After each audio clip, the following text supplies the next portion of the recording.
We're the Minnesota Vikings of draft specials because we turn in everything 10 minutes late. So That's a good one.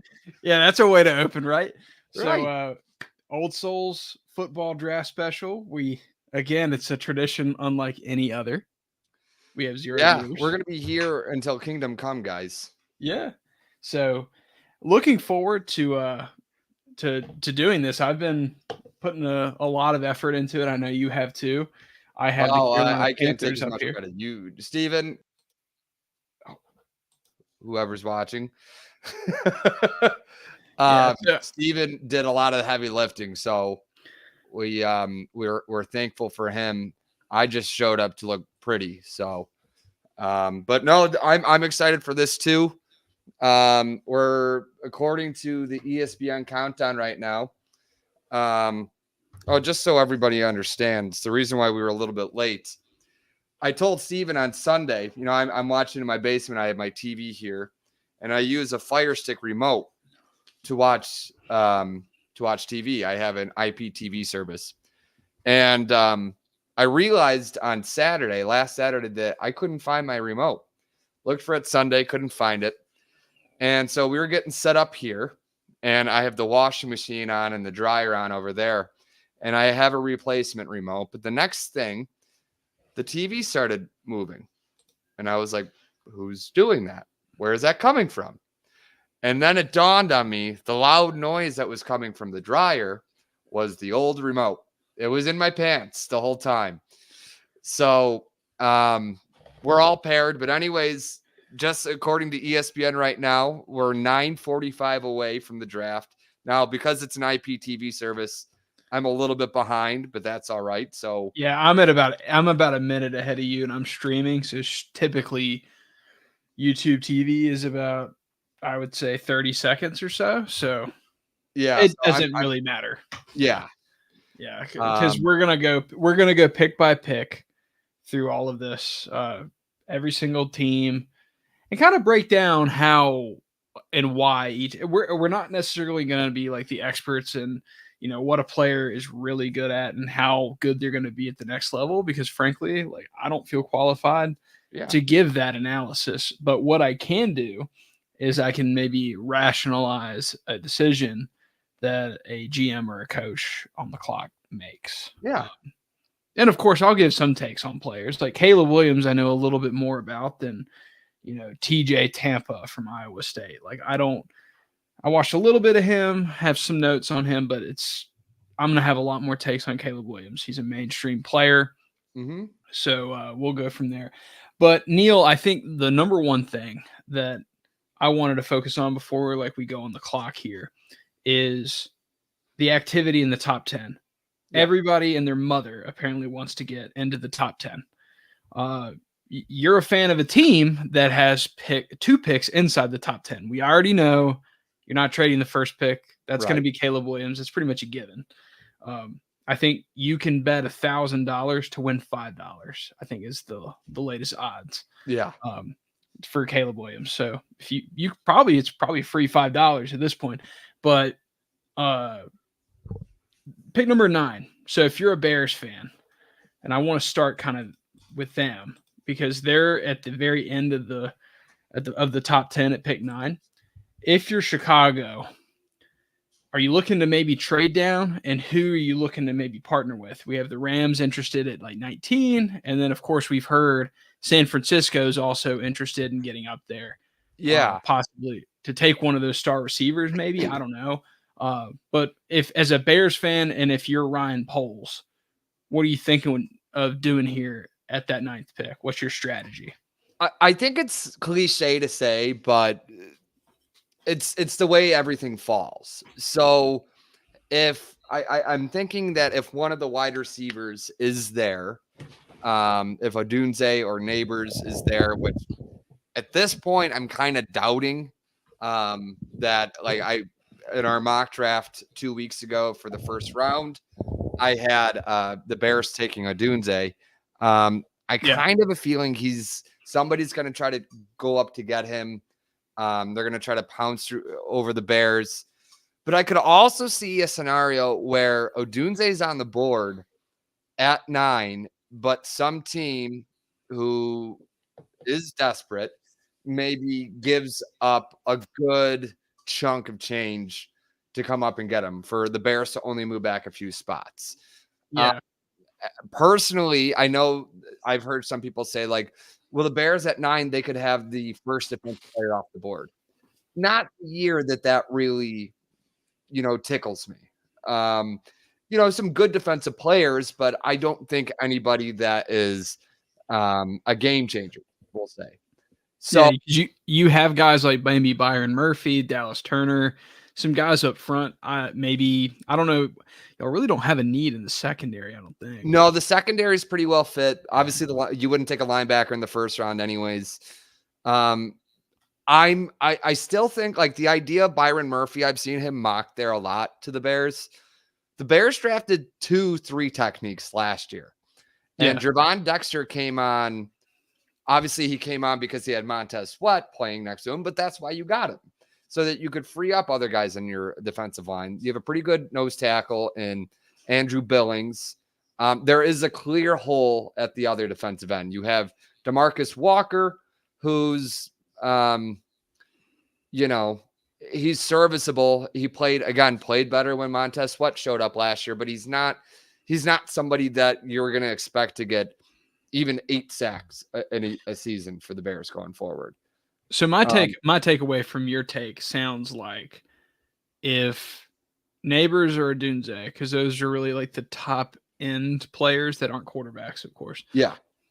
If it's not one of them and it's not Joe Alt, trade back is kind of your philosophy on here. That's really how I feel. And I mean, we're under the assumption that. Or go ahead.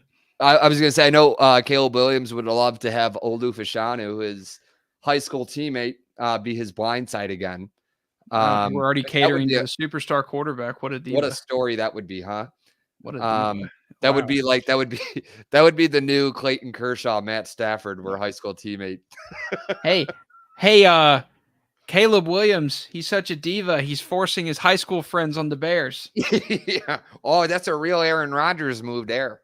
And speaking of Caleb Williams, we'll go ahead and break him down a little bit because we're going to spend a lot of time. He's the most important player in the draft. He's going to go number 1. Chicago basically got rid of a former number 1 pick to get this guy. Justin Fields is now in Pittsburgh, and this pick doesn't actually belong to the Chicago Bears. It technically belonged to the Carolina Panthers. Chicago got it from trading back last year. Yeah. So Caleb Williams is absolutely a phenomenal prospect. But one thing that he does kind of remind me, you mentioned Aaron Rodgers and, jokingly, but he's actually a lot like Aaron Rodgers in play style.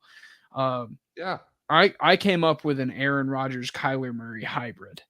I think that's a really good way of putting it. I would agree with that. Yeah, because I think sometimes he's like Kyler in temperament, which granted he's 21. And honestly, like he could grow to be a little bit like Aaron Rodgers in temperament. I think that's one of the negative parts of him is I don't know how well he's going to handle adversity at the next level, but he's got all the talent in the world, right? Yeah. And it's kind of weird. Like he has a lot of the same problems, but a lot of the same pros as those two guys. And one of the things he's just really awesome at is finding the big play and throwing it down the field. But the negative is that sometimes he's searching for that big play. He passes up on the easy yards. Yeah. And in the NFL, you win games, especially in January, by converting the easy stuff, keeping the ball away from the other team's offense. Don't make mistakes. And I think he had like 30 career fumbles in college. That was really the only thing I could find that was a real weakness. He had a spectacular college career. So number 1 pick is going to be a no-brainer for Chicago. My other question, so there's other teams that might be interested in getting into the top 10 to take a quarterback. And one of those teams, and one of those teams, I think, and I don't know if y'all are going to be willing to do this, but Minnesota, I think they're at 12, right? I thought about that. Yeah. Does Chicago trade with Minnesota to let them get a franchise quarterback. And like, if it's Drake May, I would rather not. Like, I don't think I want JJ McCarthy or Drake May on the No. Vikings. If the Bears can control that, I think Minnesota's going to have to find another trade partner. I think if Ryan Poles is doing what's in the best interest of the Bears, you don't do that. Yeah. You don't give Kevin O'Connell a first round talent like willingly. Well, it's the same thing as there was reports that Minnesota was actually interested in going after Justin Fields.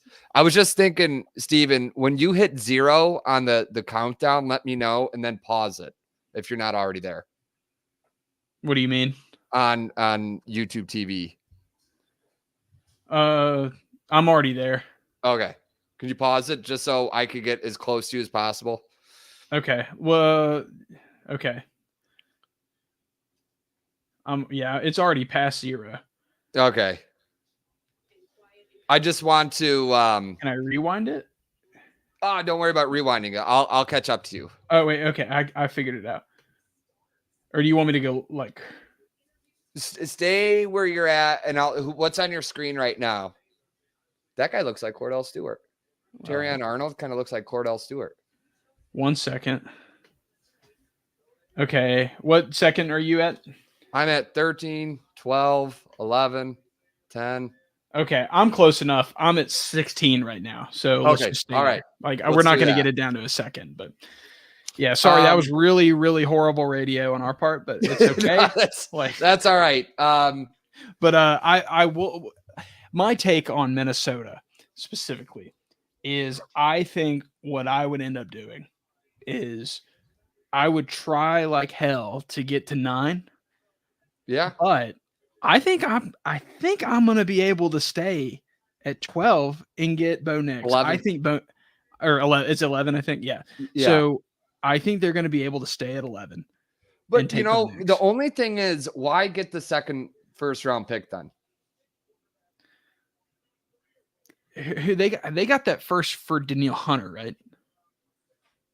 No, Danielle Hunter was a free agent. Then how did they get the second first? Oh, maybe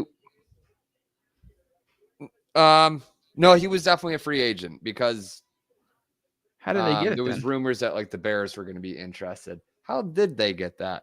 I think it was just a straight up trade back or something like that. Let's look that up. Did they trade did they trade next year's first? I don't know. Maybe, I know they gave up their second. I think they gave up their second for.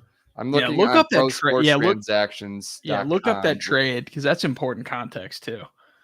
Okay, I mean so that was the narrative. It was originally from, and we talked about this on the podcast. It was originally the Browns pick. The Browns Houston traded. Houston traded Deshaun Watson and a 2024 6th-round pick to the Browns for their 2022 first-round pick that became Jordan Davis, a 2022 4th-round pick that became Dameon Pierce, a 2023 first-round pick that was Jahmyr Gibbs that I think and Jalen Hyatt later on that the Texans traded back. And then a 2024 first-round pick that they sent to the Vikings. So what they sent to the Vikings was the Vikings sent this year's second, this year's 6th, and next year's second to Houston for this year's 1st, this year's 7th, and this year's 7th. Like that's such a confusing thing. But ultimately, the reason why Minnesota, you think, did this trade is to get enough ammunition in this year's draft to move up and get. Yes, let me. Don't show these tips again. I don't want you to show. I want to show. Also you can share. Share your. Yeah, that's what I'm doing. Yeah. So this is the website. This is a great website, everybody. I mean, you could go back to any draft and see any trade that you can imagine. So this was the trade capital. The only problem is, especially like when you look at like the Houston trade from last year, like obviously you see Jahmyr Gibbs and Jalen Hyatt come in here and it gets confusing because you're like, Wait. Have you They didn't showed? play Have you Cleveland or Houston. have you shared your camera yet or your screen? Yeah, I thought I did. I don't see it. Oh, it says sharing this tab to StreamYard. Okay. View tab.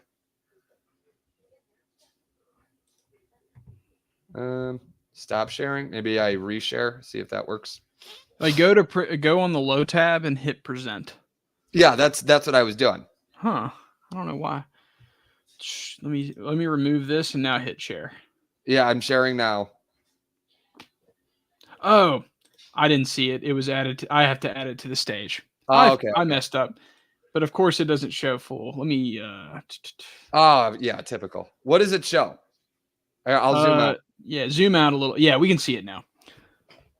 So yeah, this is the only thing I don't like about this website. Otherwise, this website is amazing. Like they throw in this, obviously Houston. Was this the 12th pick last year? Was that the pick that they traded to go up and get Will Anderson? It might have been. Yeah, because they yeah, I think it was because obviously they had a second pick in order to play with last year. So we're dealing with the Deshaun Watson trade repercussions from 2 years ago. Yeah, it's funny how those things like the butterfly effect in the NFL. We should do a show on that one time. I think that would be fun thing to do over the summer. So do the Vikings? So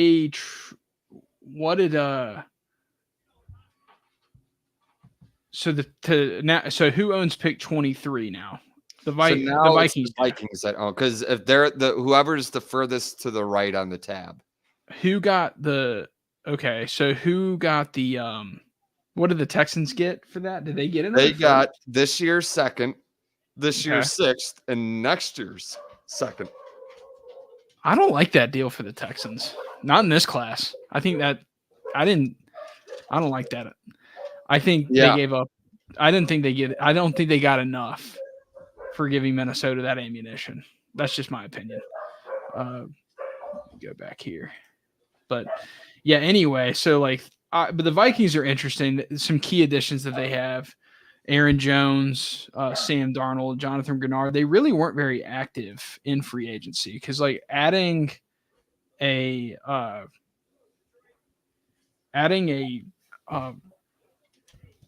first round pick adding really Aaron Jones, just a running back, is not necessarily going to be like a game-changing move for them.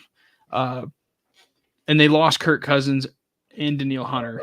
I put Alexander Madison in. I don't think that's really that much of a loss, but they have a lot of things they have to build around. But they do not want to go into the draft with Sam Darnold as their starting quarterback, or they don't want to go into the NFL season with Sam Darnold starting. That's not where you want to be. Another team that might be interesting to trade up is a team that might be looking more towards the future. That's the Rams, who sit at pick 19, which it's so weird now for a team that made the playoffs is sitting inside the teens in the NFL draft. That's still very weird to me. Yes. Yeah. So do you think maybe that the Rams, if they want to move up into the top 10 with Chicago, I'd imagine it's going to take both 19 and maybe next year's first to do that. I was looking at the Fitzgerald Spielberger draft calculator, which is incredible. Oh, looks like we might be getting. Of course, Eminem is playing. Oh, here comes Roger G. This crowd is crazy. We're about to get Caleb Williams' announcement. No. They got to do the national anthem. They got to do God Bless America. It is 10 after 8. Really? Oh, look, it's Marshall Mathers.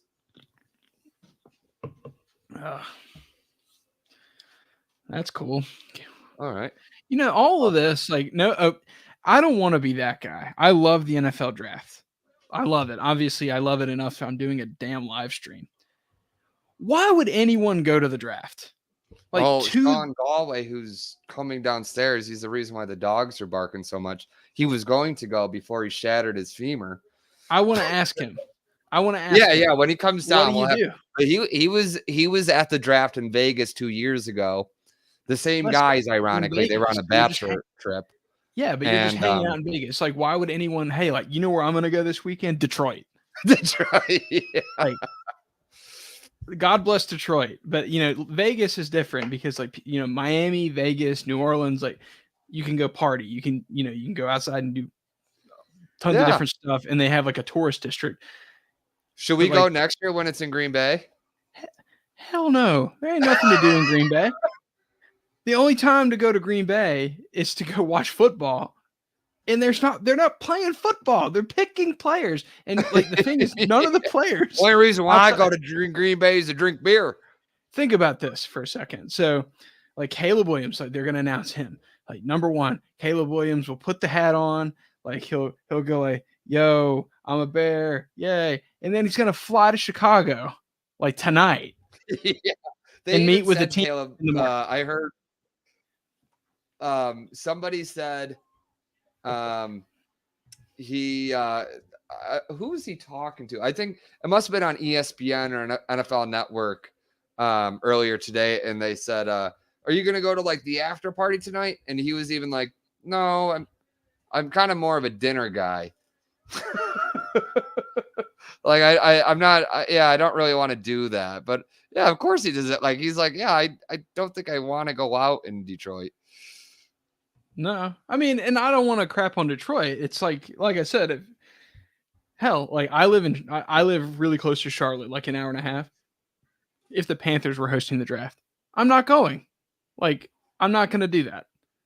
There's no, I see no reason to sit there and watch them announce picks. I can do that on TV, and then I have access to like websites and like analysis and things like that. Like people that are there live, what do? Do you like just? I guess they have concerts and stuff, but like, yeah, but like, where do you like? Just looking at that mass of that crowd, you're like, where do you go buy beer? Where can you go pee? Like, is there anywhere where you can go get a cheeseburger? That's like, look at that. Where do you go? Yeah, and it's like and you're standing, I should say. Yeah, I don't know. But it's amazing. Like the NFL's onto something. They can literally make a bunch of people stand outside and announce picks, and they make billions from it. I was thinking that the Lions were about to announce Jared Goff's extension when he came up on stage here. Yeah. I want to go ahead, though, because, well, you know what? I'm going to wait, though, because let's just dive through some more teams here. What team do you want to break down? I guess let's talk about the Commanders and the Patriots, because they're 2-3. We already know that the Redskins, the Commanders and the Patriots are 2-3. We know the Bears are taking Caleb Williams number 1. So if you're the Commanders sitting at the second pick, who would you take if you were the general manager in Washington? Well, similar to last week or 2 weeks ago, I'm still a believer in Drake May. I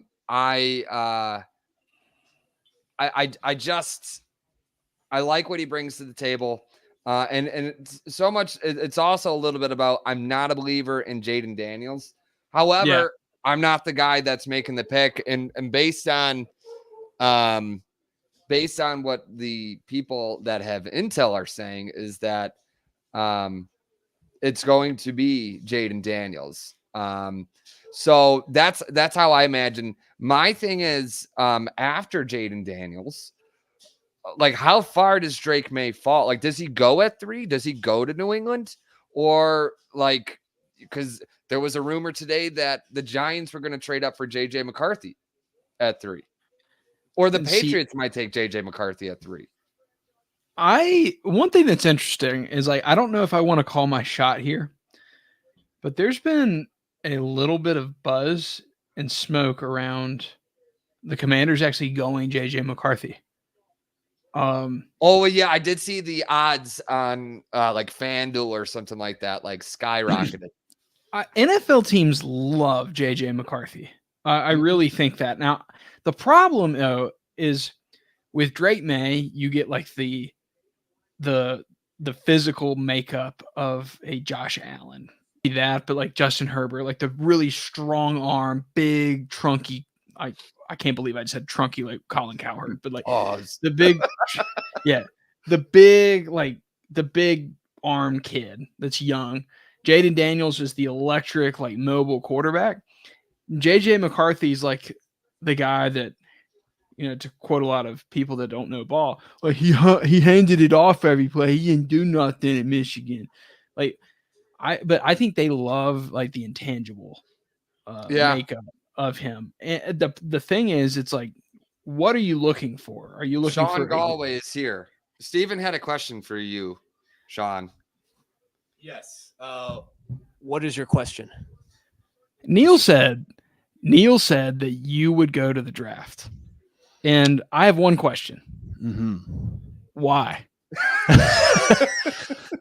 Because it is I think part of it was the Caleb Williams thing, right? That was it's the Caleb thing, and also it's just to be there live when all the madness is happening, and you're in a sea of 100,000 NFL fans from every state and every you're seeing Raiders fans in person for the first time. You're seeing, it's true. All these You different. just go to a biker bar for that. Yeah.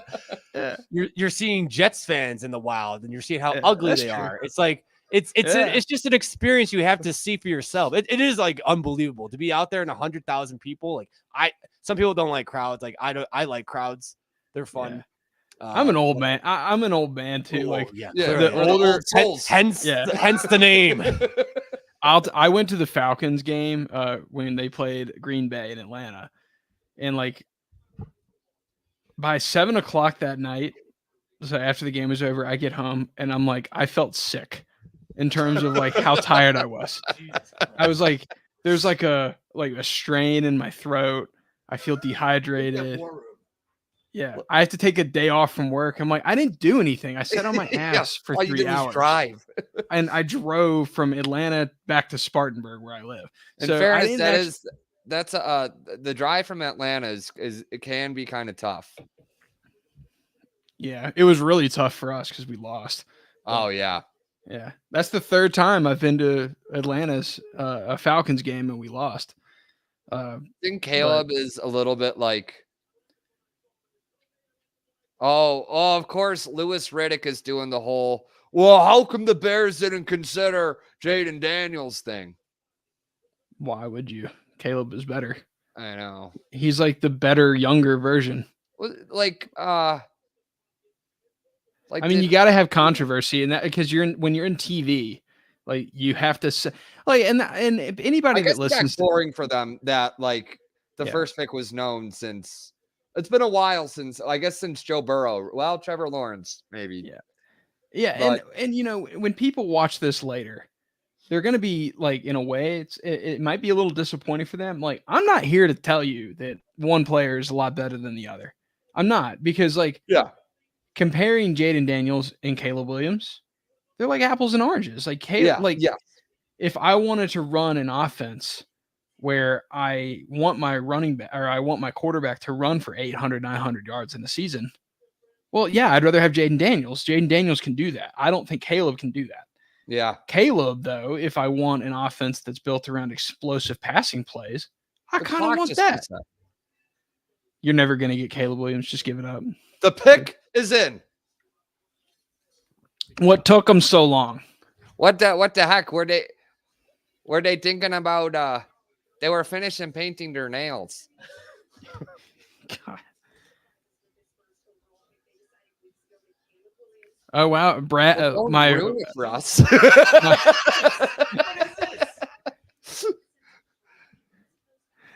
My friend Brad from high school commented. He wants to ask Neil. That Caleb Williams over under 3 years for him to unfollow the Bears on social media.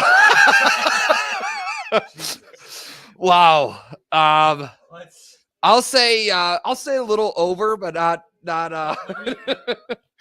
We can actually show comments on here. That's This amazing. is kind of fun. Yeah. Yeah. So that means at least one person out there is watching. Yeah, Brad's one of my friends from high school. He was one of my high school baseball teammates. He's a Bengals fan, but more of a. I think he would probably say he likes college football more. One of his favorite practices every year is to tell me, like, when we draft somebody that, like, oh yeah, total bust. Like It's not going to work. well, I do that too. Like, so when the Panthers pick somebody, I just text my group, like my friends, like, bust. Yeah, don't. You should have texted everybody. Who do you think the Panthers will get with this one, guys? I did look like a total idiot when we drafted, or when the Panthers drafted, what's his face, Cam Newton, because I was just like, I don't know. I think I would have taken Jake Locker, and that was really smart of me to say. But anyway, Here we are. the moment you've been waiting for.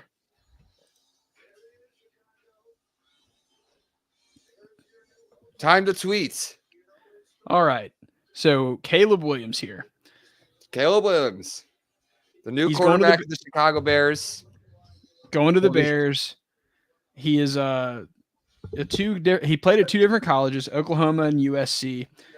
Won the Heisman Trophy in 2022.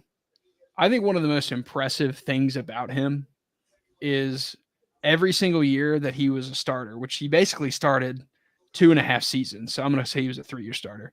Yeah. In all 3 years, over 9 yards of pass attempts. So that just shows an ability to get the ball downfield consistently. Yeah, his average depth of target. He's only there's only a few guys over the last 10 years, which is a great indicator of just of success, because it shows that guys are, especially not just average depth of target, but a low turnover worthy play rate. Shows that he knows what he's doing. He's able to be aggressive without being careless with the ball. You don't, I suppose that's not something that, it's hard to come by, especially in today's game of college football, where, offenses are designed to be highly efficient, short passes, to elongate the running game. Yeah. I think that what's interesting about Caleb is, in a way, he does some things that like no other quarterback can do, right? Where he can make these wow throws from like any arm angle. A lot of people compare him to Mahomes, which I think you can make an argument that he does a lot of similar things to Mahomes. Mm-hmm. But one of the things he's going to have to mature with is playing with more discipline. And that includes a little bit of ball security, more fumbles than throwing picks. He didn't really throw that many picks. Yeah, no, he didn't. But, he had 93 touchdowns to 14 picks. So he's averaging 4 or 5 a season when he was when he was in college. The thing he's going to have to get a little better at is taking the play that's there, because in the NFL, that chunk play isn't always there. Teams are a lot better at that at this level, to take away the hard throw that's 30. A lot of teams design their entire defense around taking away the chunk play and making teams methodically go downfield. I remember when Aaron Rodgers was the quarterback in Green Bay, eventually all these teams figured out if you played 2 high shell looks on defense, suddenly the Packers offense wasn't as good, because you took away explosive plays. How is he going to deal with defensive coordinators that throw those types of looks at him? Is he going to be mature enough to just take the easy throw, or to even maybe be disciplined enough to not want to check it at the line of scrimmage and go into a pass play, right? Yeah. Maybe, I hear you there. I think the Bears can never build anything foolproof, so I don't want to say something like that, but I think they've built something around him. Obviously, DJ Moore came in a year ago. You get Keenan Allen, who does a lot of work underneath. Yeah. Cole Kmet has had really a massive surge in the last year and a half. Yeah. He doesn't have to. He doesn't have to, I think, do the Superman stuff that he had to do at USC. Yeah. And I think having Shane Waldron is going to help too. Washington's war room is almost kind of empty. I don't like that carpet. It gives some weird vibes. Yeah. One of the last things on Caleb Williams before we kind of shift into Washington, though, is with Caleb, the other thing that I'm really interested to see is he underrated rusher. Like I earlier I dismissed him compared to Jaden Daniels. He's not Jaden Daniels where he can run for 1,000 yards in a season. But like he can really make a lot of plays with his feet. And I think that's going to be one of the things about the next level is like on 3rd and long, he's going to be able to convert a lot of plays through the air, but I think he's going to make a lot of plays on the ground. So I think Caleb Williams, it's an easy pick. We know we've known this for 5 months. The Bears were going Caleb Williams. Yeah. So he's the pick at number 1. So the next team on the clock here is the Washington Commanders. And we briefly touched on them before I guess Sean came in and I had to ask him the question about going to the draft. So new coach in Washington with Dan Quinn in his first season. I think a lot of people are speculating that, since Cliff Kingsbury is the offensive coordinator there, that I think a lot of people just automatically assumed that it is Jaden Daniels. But yeah, I think this is a complete wild card. Like the only thing I don't think that really makes sense is JJ McCarthy, because this is an offensive tree that is really a college type of system. At least we think, right? Like that's what he ran in Arizona, where it was a lot of spread type of looks. They threw the ball at a huge rate, which is a very college type of offense. Do the Commanders go Jaden Daniels, or I think the only pick that doesn't really make sense for them is JJ McCarthy, because JJ McCarthy's like big strength is that he can play under center, right?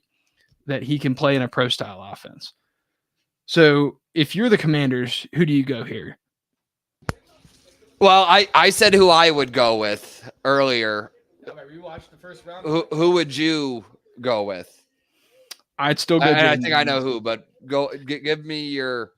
I'd go Jaden Daniels, because I have concerns about Drake May's accuracy and his ability. And the other thing that concerned me a little bit about Drake May is that he stepped back.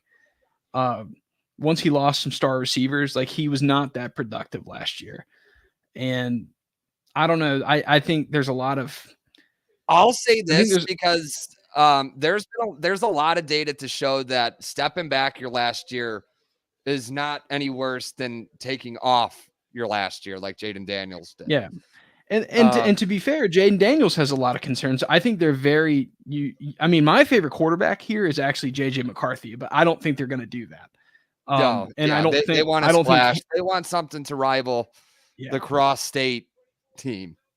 And I don't think Cliff Kingsbury is a good fit for JJ McCarthy either. I would go Jaden Daniels. So they're about to announce the pick here.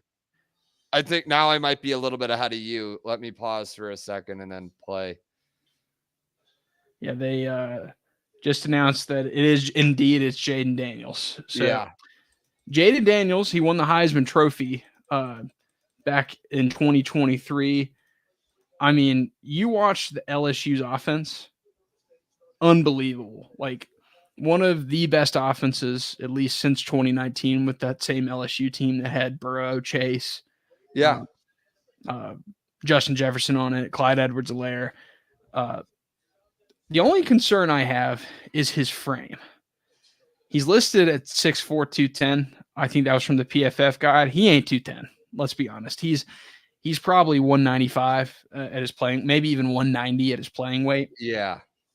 The thing that I loved though about him, and going back to Caleb Williams, what my favorite part about him is he had a really low interception total, but Jaden Daniels, he had the 3rd lowest turnover worthy play rate in college football last year. He has elite accuracy, and he had the highest big time throw percentage in college football. I think, outside of Caleb Williams, who's a generational prospect from a lot of people's opinions, I mean, I think this guy's a great passer. And the fact of the matter is he can also run for 1,000 yards, which only like maybe 3 guys could do in the league. Like Lamar Jackson, maybe Jaden Daniels, Anthony Richardson, I think could do it. There's not a lot of guys that I think have that mobility. So I would take Jaden Daniels here just because I think he's a perfect fit for Cliff Kingsbury in Washington. Yeah, my whole thing with Jaden, I do agree that the frame, I think he's a great thrower. And just to go back to what I said about when we were doing our first round mock a couple weeks ago, I think sometimes we convolute the idea. We did it with Justin Fields, was that we would say, like, people, like, when they were defending Justin Fields, say this winter, like saying that the Bears need to keep him because he can make every throw. Well, yeah, of course. Yeah, he can make every throw. Insane arm talent. Jaden Daniels can make every throw. He has insane arm talent. He is very good at protecting the ball too. I will say that. I don't think he's aggressive enough.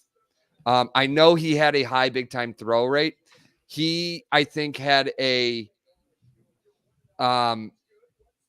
his average depth of target really soared this year, and I think it was due to playing with the guys that he played with. He has a very high pressure to sack rate that doesn't bode well for guys that go to the NFL. He scrambles a lot from clean pockets. I just think that he took advantage of an incredible situation and dominated with it this year. And now New England's pick is in, so they did not trade. They are staying put. But I will be looking forward to when Caleb goes to play Jaden in Washington this year. It'll be Caleb's first game back in Washington, D.C. Yeah, I think I get your concerns, and I definitely think a lot of people underrate how harmful a sack is.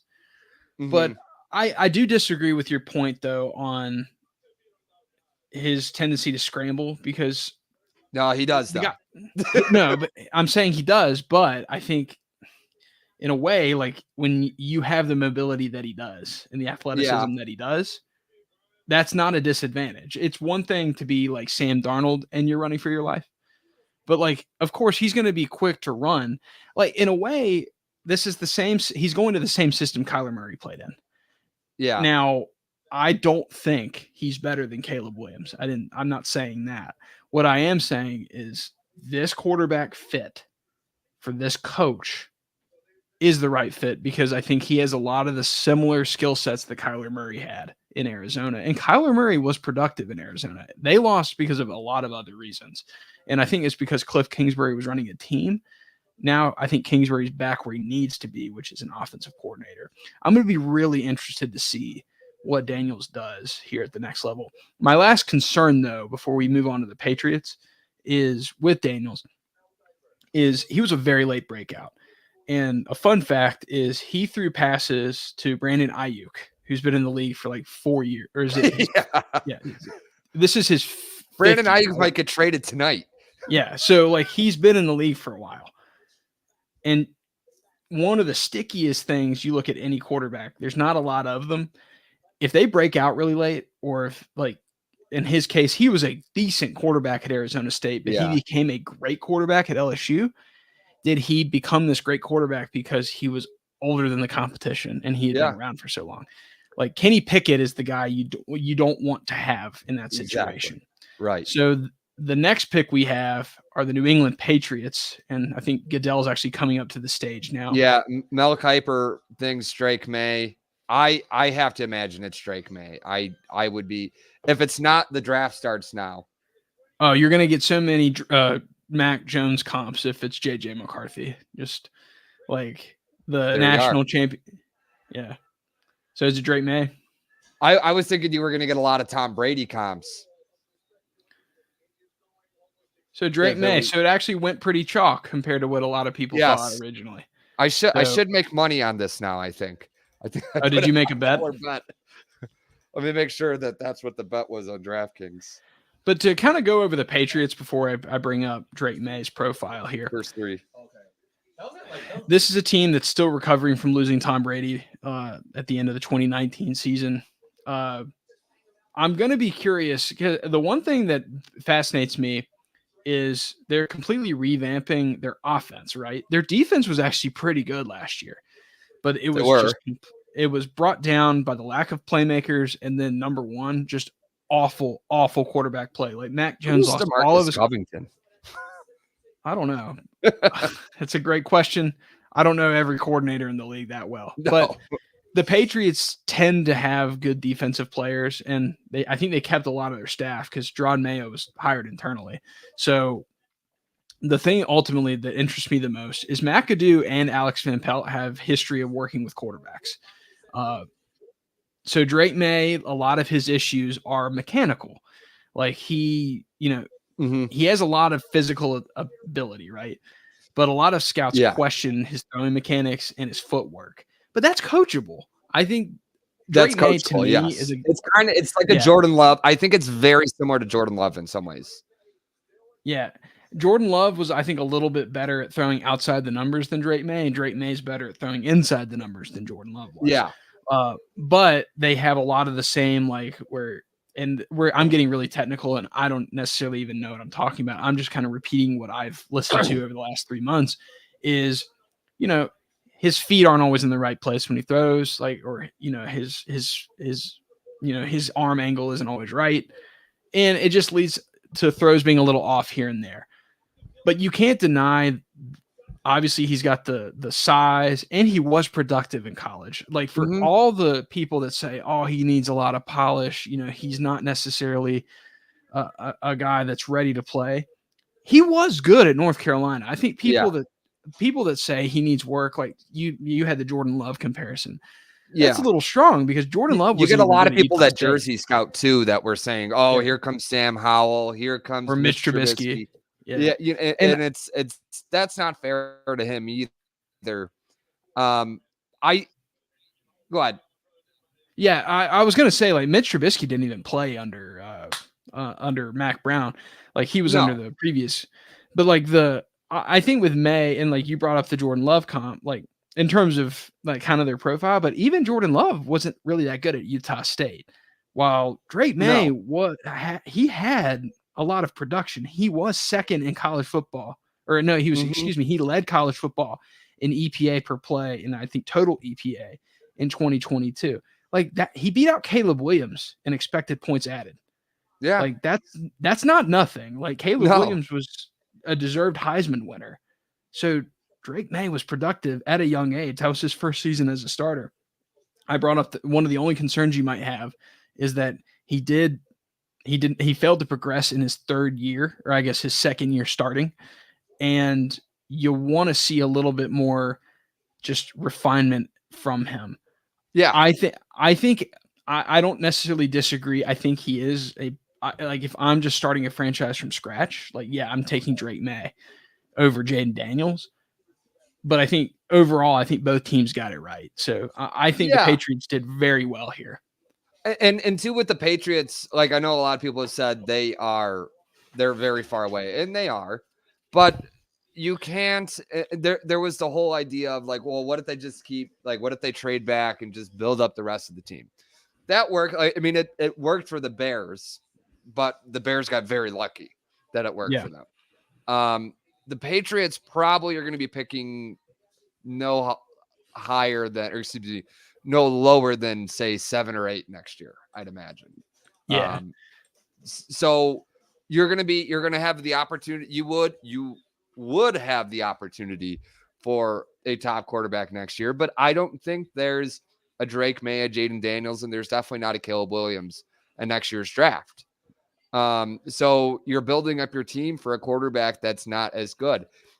Drake May, I've always been a proponent, as you've known, play the rookie, get him in. Definitely play Drake May, but give Jacoby Brissett the chance to get going early this year because the team sucks around Drake May. And let him ease in a little bit. And that's not something I say often. Jaden Daniels is different. Even though I like Drake May more, play Jaden Daniels from the start because one, Marcus Mariota is here's Arizona. I'll stop talking. I'm gonna grab a juice box. But Arizona, they were 4-13, just absolutely terrible last year. Jonathan Gannon in his second season. Now, the one thing I will say about the Cardinals is they did progress as Kyler Murray came back and they started winning some games. They won a game at Pittsburgh. That was a big win. Pittsburgh ended up making the playoffs last year. I think this is a team that's going to be interesting to me because I think they could maybe contend for a wild card. And the pick is Marvin Harrison Jr., which surprises really nobody, I would say. I think a lot of people would say that Marvin Harrison wild card. Yeah, I mean, there's 7 teams get the wild card. Like the Bears are probably the 7th best team in the NFC, and the Bears are far and away better than the Cardinals. Yeah, but I mean, think about it. You need 9 wins. I think the Cardinals, they won 4 games last year, but they had half the season playing Josh Dobbs. Do you know the Cardinals' entire defensive line is made up of former Bears? I didn't know that, but my point stands though is they immediately improved when Kyler came back and they beat some. Oh yeah, teams. I mean, they were very competitive. Yeah. I think they're probably a 6-7 win team next year. I think their 99% outcome would be maybe a wild card. Yeah. Why don't you give us your breakdown of Marvin Harrison Jr. here while I update the ticker? Yeah. So should I pull up his score or his profile or on Pro Football Focus? I already got it up. I got a lot of information. Oh yeah. So Marvin Harrison Jr. This is what many people were saying, maybe the only generational talent in this draft. When some people didn't want to admit that maybe Caleb Williams could be, but regardless. If he wasn't the first, he was the second best player in this draft. He is incredible off the line of scrimmage. He's got, for a guy that doesn't look like he looks fairly skinny, he's got better size than his dad had, I think. He's got incredible hands. His body control might be the most impressive thing about him, I think. Yeah. And, one thing about him that his dad was actually pretty good at this too. He's a great run blocker. Pro Football Focus actually has him his comp, which is unbelievable, is a taller Devontae Adams. I kind of agree with that because he doesn't he doesn't really burn you in the sense, but his speed isn't wild, we'll say. Yeah, but he gets open because he's so nuanced and he knows football so well, and you can tell he's been so trained to play receiver. What I like about Marvin Harrison is he has everything. He has adequate size and speed, really great size, honestly, adequate speed. You mentioned he wins at the catch point. He runs every route. And the thing that the guy that reminds me of him is actually Larry Fitzgerald. He's that's who he reminds me of. Yeah. I was even going to say, I was trying to figure out, did Larry and Kyler cross at all? Because I was thinking it's kind of interesting that they're 2 seasons, 1 year at least, right? I think it was 2 because I think Larry Fitzgerald played in 2020 as well. So Kyler's first 2 seasons. I didn't remember. I mean, but he was really old at that point because Fitzgerald was in the 2004 draft class, I believe. So. It was the 2004 draft class. So, but with Marvin Harrison, what you're just getting is you're getting nuance. That's he was just productive immediately when as soon as he started playing at Ohio State, he was one of the best receivers in the country. You can tell that his dad was basically in a lot of ways similar. The only thing Marvin Harrison Sr. didn't have was that size where, Marvin Harrison personality he has, unlike his dad. Yeah. So, but he just does everything well. A lot of people, and I agree with this take, it's the safest pick in the draft because a quarterback is never a safe investment because a quarterback, there have been talented quarterbacks to bust. There was a lot of people that said at a time that, like if the Bears kept Justin Fields, would Marvin Harrison Jr. be the first pick in the draft? Now, I never believed that because I think the last wide receiver that went number 1 overall was Keyshawn Johnson. That didn't work, obviously. But it was thought of that, like, you shouldn't take, like, he's the guy that you need to take, and like he's the guy that you can build around. It's not a wide receiver in this day and age still, when you can find receiver talent really well up the draft, for a receiver to still be taken, like we're talking the last couple of years, Jamar Chase. I'm trying to think of top 5 wide receivers over the last couple of years. Yeah, I mean, Jamar Chase. Jefferson was like 22. Yeah, the 2020 class didn't really have it, and the 2019 class didn't have this elite of a receiver. So Jalen Waddle was maybe 11, I want to say. I think this is a good pick. I think this is a good pick for the Cardinals. Fantastic. Definitely. To Brad's question, I don't want to put the Chargers up while we do this. But just to answer Brad's question, the Chargers would accrue like $89 million in debt in cap savings. Like they would owe 89 extra million. There would be no cap savings. So that's why they can't get rid of Herbert. Yeah, because they've already placed his signing bonus, or I guess they haven't paid him per se, but they've put it in escrow, I guess. Yes. So once you do that, like if you trade the player, you assume the cap hit. Yeah. So that's why the Chargers are not going to trade Justin Herbert. But he is the best Michigan QB ever. Yes, he is. Better than Tom Brady. I thought that's interesting. But like at Michigan. But yeah, Brady wasn't actually that great at Michigan. He was good, but he was not. I mean, I would say, was it Brian Greasy was probably better. JJ is probably the best. Actually, I don't disagree with that take. I think because he won a national title. Yeah, he went 27-1 at Michigan. Yeah. So Jim Harbaugh though, and the Chargers, they're on the clock here. They have Greg Roman as their offensive coordinator. So I think a lot of people are going to have to really adjust their stance on the Chargers in terms of like, how they are perceived, right? So the thing about the Chargers is under Greg Roman, they're going to be really run heavy. Last year under Kellen Moore, they were really pass heavy. Like this is going to be a completely different attack in terms of like, their balance. Because Greg Roman, if people don't remember, he was in Baltimore under John Harbaugh, where Lamar Jackson came in. And Lamar did win an MVP with him. Yes, he did. And he had, before that, I think he was in Buffalo with Tyrod Taylor. Yes. And then he was with San Francisco when they had Kaepernick. Yeah. So Greg Roman's approach to offense is a lot different than what they had in Kellen Moore. So a lot of people have been expecting, and I'm going to be completely wrong when I say this, like they're going to say, hey, we're going to take, you should take Malik Neighbors here. I think Malik Neighbors is the best player available right now. I don't think they're going to do that. I think they're going to go offensive line. And the pick is in, so they are not trading the pick. So we, kind of wildly, we haven't had a trade yet. It's very quiet right now, which is interesting because I thought by now we'd have at least one or two. I think the teams that are at the top are asking too much, and the teams that are trying to trade up aren't willing to probably pay that price. And I think a lot of teams are scared. They don't want to pull the Panthers and be stuck next year watching somebody else pick the number 1 quarterback. What a disaster for the Panthers. We'll get into that. We'll get to the Panthers tomorrow because they're not even picking tonight. You can, so you can hear it. Yeah. So might be easier.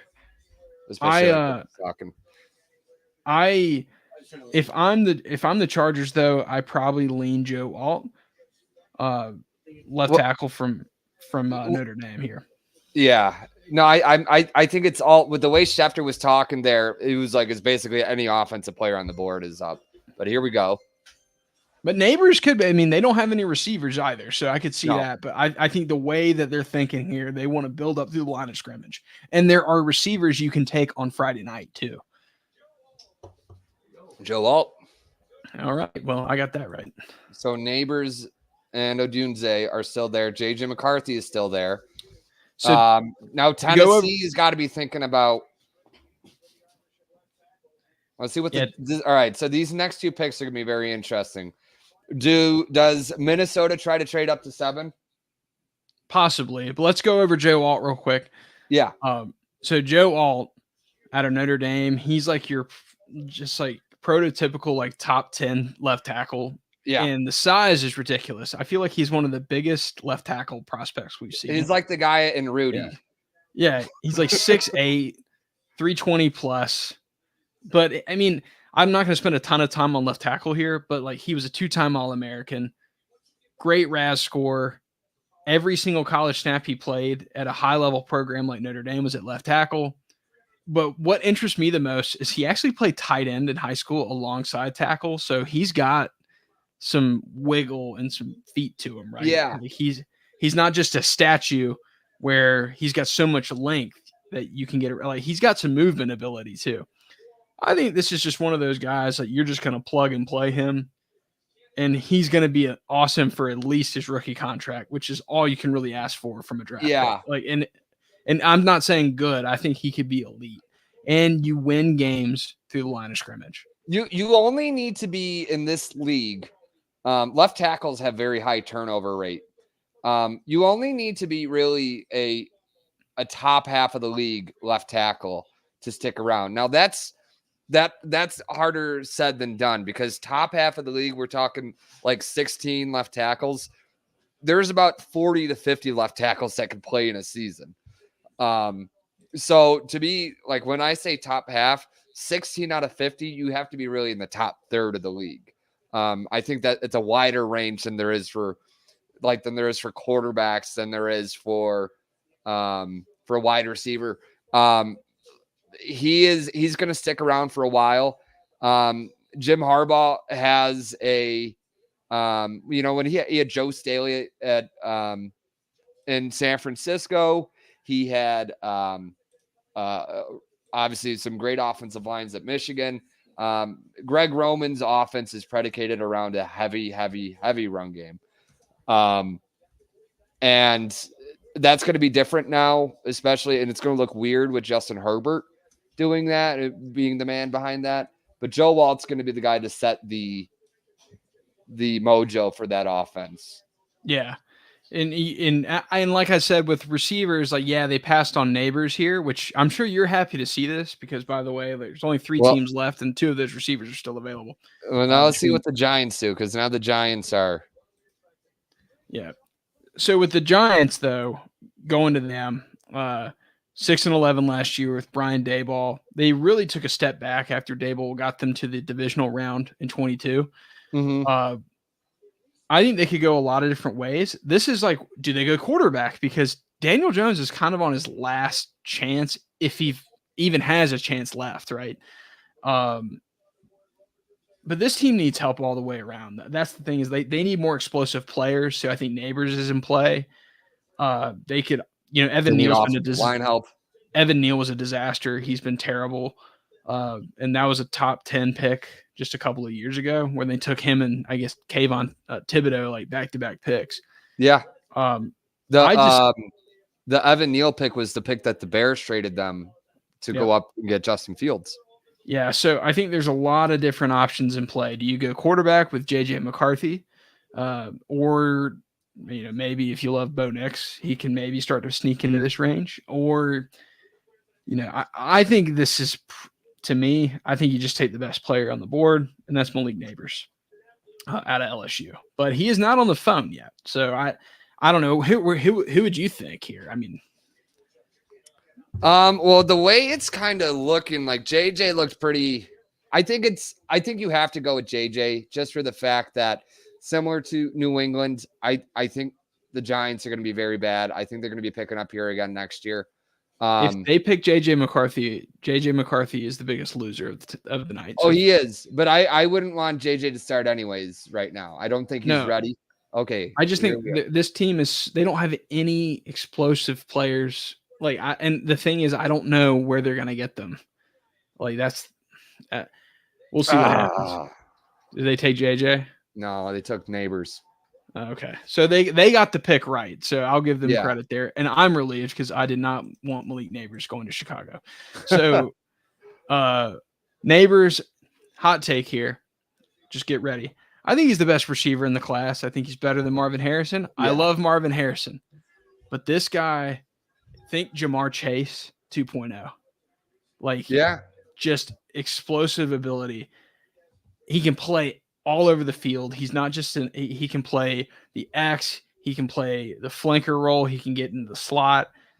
Just an elite RAS score. And look at that yards per route run. Yeah. 3.64. That is ridiculous. Like, Yeah. You'll never get close to that in the NFL. But like the fact that you're above 3.5, you didn't just get 3.5, you got to 3.6. That he shattered that. He was literally like a walking touchdown last year. Mhm. And I think he was the main reason Jaden Daniels probably won the Heisman in hindsight. Yeah. But he Um, makes plays downfield. He's a contested catch guy, and he was fourth in the NCAA in missed tackles. He can just Well, do he it did. He all. did struggle a little bit with contested catches. He was. I don't want to say struggle. He was good at them. He wasn't great at them. So that's one. If there was one thing you could say Yeah. about Malik Neighbors that he was not elite at, that would be it. But that's. I mean, we're really grasping at straws. Yeah. If that's all we're because he's going to put on NFL weight. He's going to put on NFL size. And And I- also he doesn't like Mike Kafka, Brian Dabble. They're going to draw him up routes where he's not having to. He's going to get himself open enough that not being a contested catch guy is not going to falter him at all. I don't think.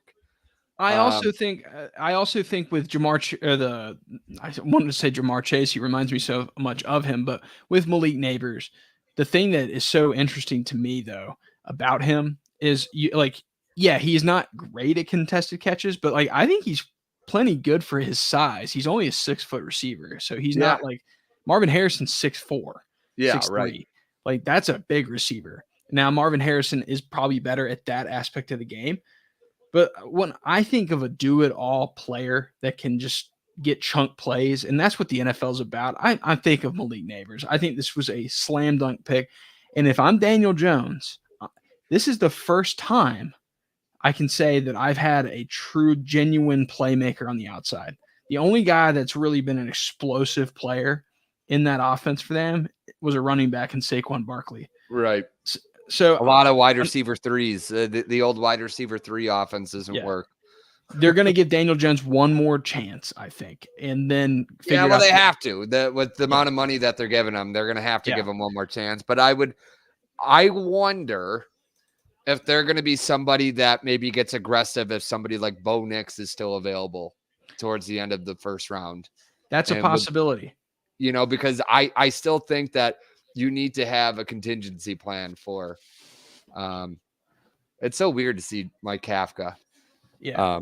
Still, but anyways, Chicago guy. But my last point on the Giants though, and this pick is one other thing I heard today, and then we'll transition to the Titans. Is Dak Prescott's a free agent, and there's some smoke that I can't remember who I heard it from, but he's a free agent that they can't franchise tag. So that could be a potential landing spot. Oh, that's true. For Dak Prescott, because he's going to be an unrestricted free agent. He can sign wherever he wants. And so maybe he pulls a Kirk Cousins and just goes to a new team within the conference. So that's just a possibility. But going to the Titans, they're on the clock, and they're a team I think they could go in a lot of different directions. Yeah. They really, really they've done a lot to build up around Will Levis this year. So yes, but they keep doing it, or do they try to help their defense? They need a tackle still. They do, but I mean, Joe Alt's off the board. They're not going to. I think it's too early for Fashanu or Fatnu or Fratanu, I should say. Yeah. Do you think they're a little pissed that basically the two players they probably really wanted were Neighbors and Alt? And I mean, they made the pick's in, so they're gonna take it here. So I'm assuming they're gonna go at Dunze here. That's my guess. Yeah, I guess I agree with you because I don't know if that's what I would do. Yeah, but here's the thinking though. You went Nate. Well, of course, Neighbors is different, but you went Neighbors in the mock draft. Yeah, the Neighbors didn't even get the 7. So the thing about the Titans, and this is me speculating, because I'm not an NFL insider, but I think the main reason Vrabel got fired was because he was the main reason he got fired was he was not a Will Levis guy. Who's your source? I think. Well, I I just just think waiting as soon as you said I'm not a Titans insider. I think so. I yeah. disclosed that. It was that at all. They played the Bears the first preseason game, and I know it's the preseason game, but they literally rotated They rotated between Malik Willis. Who? They just asked. Oh. I think that might be Brad's wife. I think Okay. he's just asking. I wanted to give a shout out because she asked. We have fans. We have I don't know if plural. it was a bot or We have plural fans. It could be too. I don't know. But the Brad's wife's name is Ashley. So Oh, okay. yeah. So I figured that's who that was. But anyway, continue your point.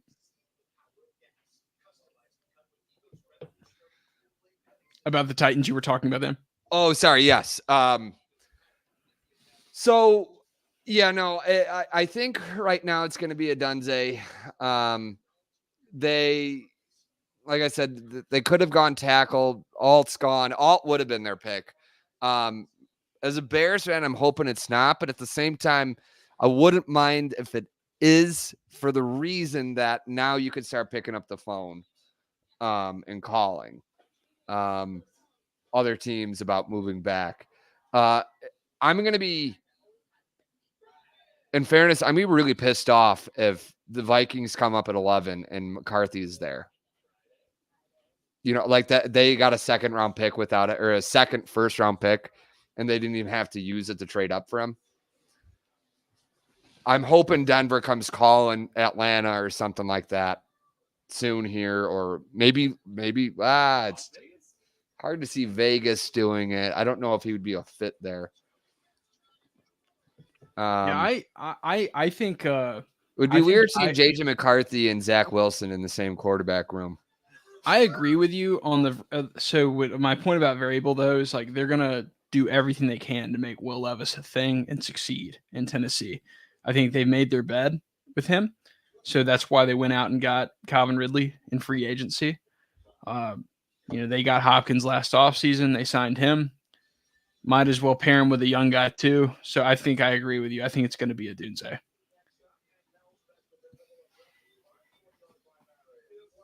This is Dallas Turner going to Atlanta seems like, unless they trade back, seems like a likely thing.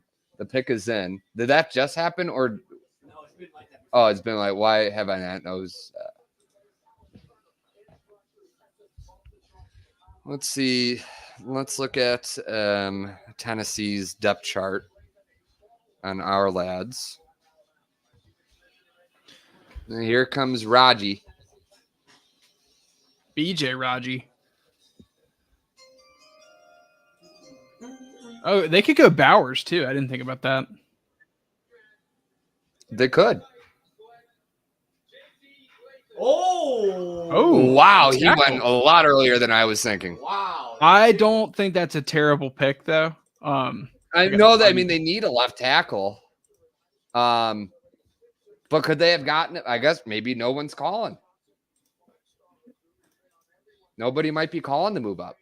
So JC Latham is the guy. So if you're thinking about left tackle prospects, if you want the tools and you want like the thick ass like left tackle or right tackle, this is your guy.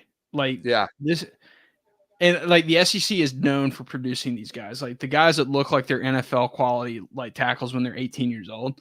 Like you're not going to see that in. Yeah. So like.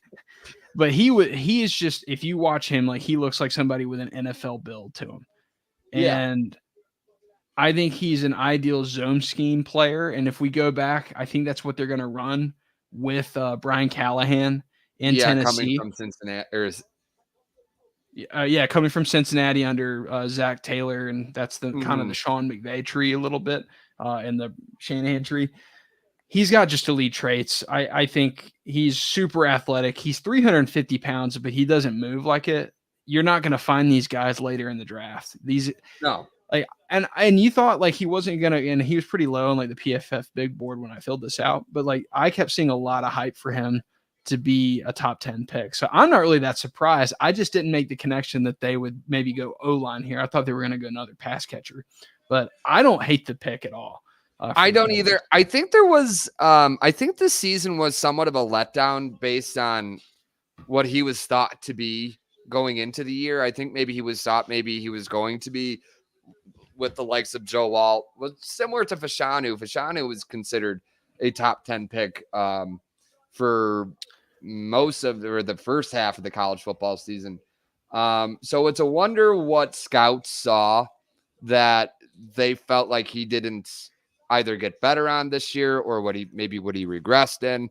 But I mean, he has all the intangibles that you look for in a guy that's going to play tackle for you for a long time. Tennessee had a great offensive line for a long, long time. Yeah. And I think with Latham too, like I think Fashanu is more of a left and Latham's more of a right. So maybe they have a preference on playing Latham at right tackle. And yeah, looking I don't at know their depth chart, they have Dylan Radins. He was a second-round pick 3 years ago. He's their current right tackle. They also traded for Leroy Watson from Cleveland, and he's a swing tackle. He could play right or left. Yeah, so maybe they just they thought like, hey, let's just pick the best player that fits like their scheme. And like I said, Latham is a really outstanding zone blocker in the run game. So maybe that's what they felt was the difference. But their offensive line, I'm looking at their PFF grades, not that great. So you need somebody. You need somebody to start. The only guy. Yeah, the only player that graded above 70 on their offensive line was Lloyd Cushenberry, their center. Skoronsky, I think got drafted and to play Cushenberry tackle, came from Denver. Yeah, and Skoronsky was drafted to play tackle, but no, he was a guard. He was always going to be a guard. Oh, was he? Okay. So I remember he was a first-round pick. But that's back-to-back years that the Titans have drafted offensive line. But this is a team, I think, that's trying to rebuild like kind of their identity. Because under John Robinson, they just had so many train wrecks of drafts. Yeah. So this is a team kind of in transition. But, I mean, if you're Will Levis, you have to be happy that they went tackle or receiver. So on the clock now, we have the Atlanta Falcons. So the Falcons have a new coach this year in Raheem Morris. They've gone skill position players, and I feel like they pick 8th every single season. It's kind of crazy. Yeah, that's true. Like they're always in this range between 4 and 10. Perpetually 8. So they're going to probably run a McVay type of scheme. They're going to be a 3-4 defense. Obviously, the biggest addition they have is Kirk Cousins. I don't think they need any more high-end, like top 10 skill players. This is a team that's just, I mean, they've gone crazy with it. They went Kyle Pitts in 21, Drake London in 22. Last year they went Bijan, and which is I still think was crazy because you don't take a running back in the top 10. That's just stupid. But all of that to be said, this team could go in a lot of directions.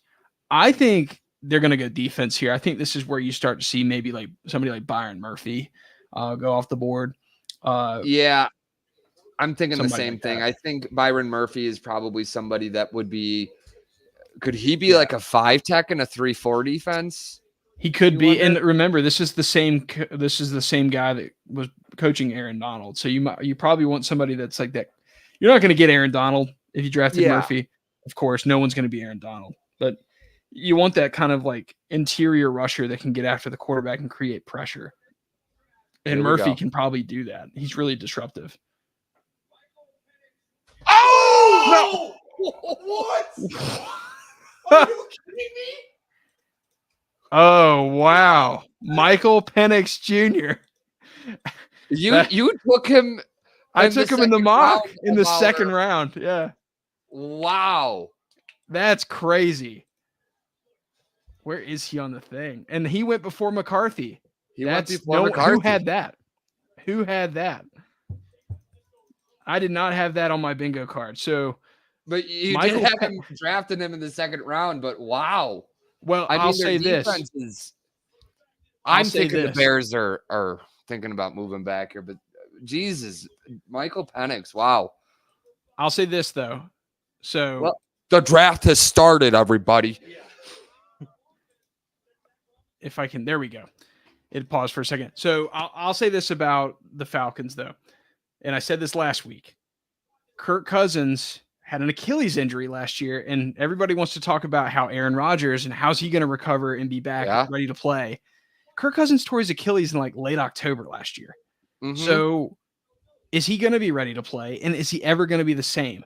I still don't understand why do you sign Kirk Cousins and you put yourself at risk with that tampering thing just to go and take Michael Penix in the first round? I will not Exactly. understand that. And you're not drafting a guy that's, I mean, a great, I mean, one of the best arms you could ever ask for in college football this year, but not a guy that you're like, hey, if Kirk goes down, this is the guy that we can rely on. No one had this coming though. So Michael Penix was, I think, a really productive college player, even at Indiana before he transferred to Washington.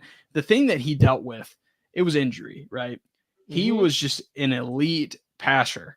And especially, like you said, deep and outside the numbers. Like probably, I would say the best in the entire class. Like he made those. He made like the likes of Jalen Polk and Jalen McMillan.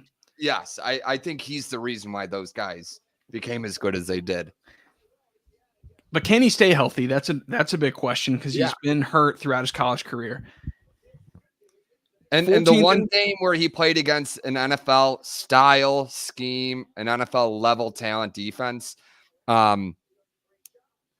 it's hard to say like he got exposed against Michigan because Michigan did that to a lot of quarterbacks last year, but he did, you know.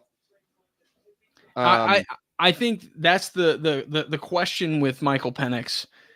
I think number one is injury, but number two is he was a 24-year-old rookie, or he's going to be a 24-year-old rookie. And this isn't the fit for somebody like Kirk Cousins is going to be the starting quarterback in Atlanta.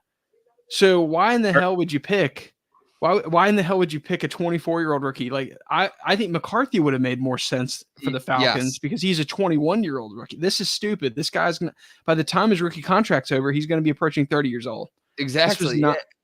I mean, I know their defense was better last year, but they still weren't like they still needed extra help. I felt I really felt they needed somebody along that front. It's interesting, but I mean they certainly don't need a defense to win the NFC South. They're going to win the NFC South as it is, but come January, I don't know. Yeah, and we just need Desmond Howard to start yelling "Big Penix energy."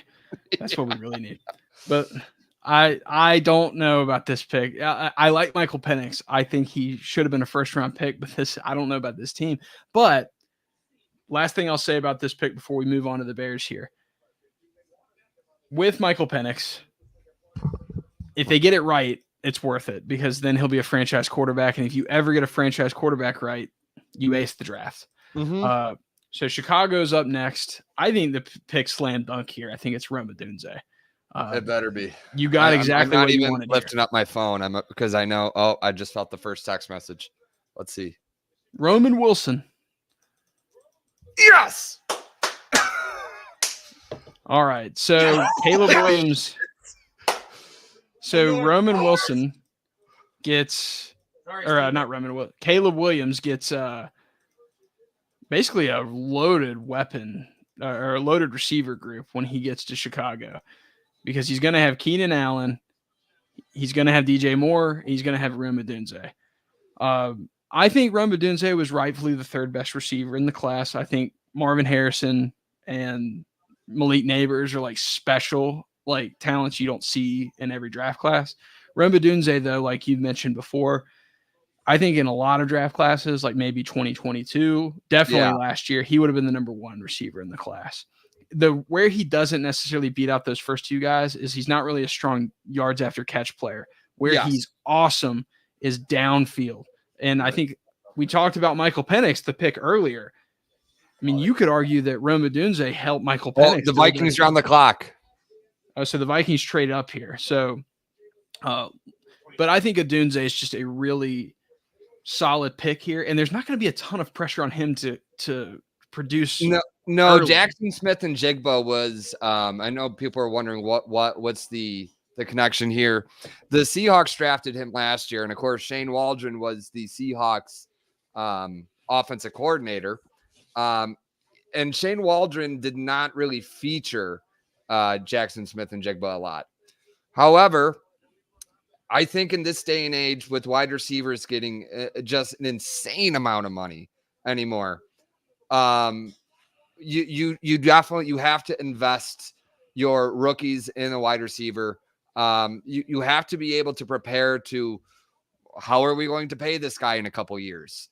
I think this was written in the stars for a while. I think the Bears had Odunze circled for a while. Apparently, he was already working out with Caleb Williams and the Bears receivers. It's funny how nobody else stepped in and said, "Nah, we're not allowing that to happen." But I'm very excited. Caleb has a plethora of receivers to throw to. I can't believe I'm saying that. That doesn't seem like that would happen to the Bears. But it's going to be a smooth transition, I think, for Odunze. He doesn't have to produce this year. Whereas Malik Neighbors, who I think is better, is going to have to produce to help keep Daniel Jones in New York. I think it was this worked out very well for Chicago and Caleb Williams. And I think Rome Odunze, like I mentioned in the mock draft, he's going to really break out around week 10 when Keenan Allen goes out with a hamstring injury. And I think this was a really fantastic pick, and it's great value. And I'm not looking forward to it. This sucks. So as a Packers fan, I'm not looking forward to this pick that I'm assuming is going to happen. Yeah. So we're going to go to the Vikings, like you mentioned. So they just traded up. Wait. So let's see what the trade. I'm going to pull up the trade calculator. So Sean is going to feed us the trade calculator. I'm going to present this, Steven. Okay. Share screen. Are you? I'm trying to see. Okay, I have it going. I see it now. You can see it? Yeah. Yep. Okay, so they traded with the Jets. Okay, so let's see here. They traded 11, 129, and 157. So we're looking at a premium. That's like a 50% premium. Move up one spot. To move up one spot. But I think it makes sense though, because I mean you got to have your quarterback, and the Jets know it. Yeah, and I think too the Jets probably had to play the Vikings a little bit and say like, hey, we got who's another team? We got the Broncos calling, we got the Raiders calling. Yeah, and why wouldn't the Broncos or the Broncos and the Raiders? They could be looking at Bo Nix, but I think like now the Vikings get to keep that second first round pick though. That's insane. Yeah, they got so lucky. Yeah, this is crazy. But I think Michael Penix, like that whole pick, like completely screwed up everybody's mock drafts. Number one. Oh yeah. But it also just completely like disrupted the rhythm of the draft, because like teams that thought they needed to trade up don't have to now. And Minnesota, like I thought they were going to have to give up more than that to get up to like 8. They don't have to now. Like I still think this is a win for them. Yeah, it is. Yeah. So I think, but the Vikings, I think like they're kind of a quarterback away. They're a pretty loaded team. They are. And JJ was the team. I was hoping that I kind of figured the Vikings were going to get JJ. I was afraid of them getting May, but what I wanted them to do was have to give up a lot of capital to get JJ. And now they don't. This is the team. Well, I think what I heard today is that Kevin O'Connell loved Drake May. So, but that didn't get to happen. It was a pipe dream that he was probably going to get to them or get near them. would have had to go up to the Patriots, so that wasn't going to happen. So the interesting thing is, like, I think Bo Nix actually fits pretty well in this situation too. So it's really like I'm in the back of my mind, I'm like, I don't know if this is JJ McCarthy. It could be Bo Nix. Like, I think it's 90% JJ McCarthy. But you can't read these teams. Like, if we could read these teams, we would have known that Atlanta liked Michael Penix, and no one saw that coming. So these teams, they lie. They do not tell the truth during this process, and we fall for it every freaking year with the draft. And he's not on the phone right now, so He's not. Oh, does JJ McCarthy? Is he the Brady Quinn? Is he the Brady Quinn of the draft? Oh, he could be. Oh my God, the pretty boy that just keeps lasting and lasting. Yeah. I'm a high school football coach for anybody who doesn't know. And my head coach, when he was a defensive coordinator a couple years ago, he played JJ McCarthy when JJ was a sophomore in the state playoffs. And I asked him about that recently. I said, how was that? And he said, my head coach was very optimistic going in. He said, I took one look at the film. I saw him drive down the field the first drive. And this was JJ as a sophomore.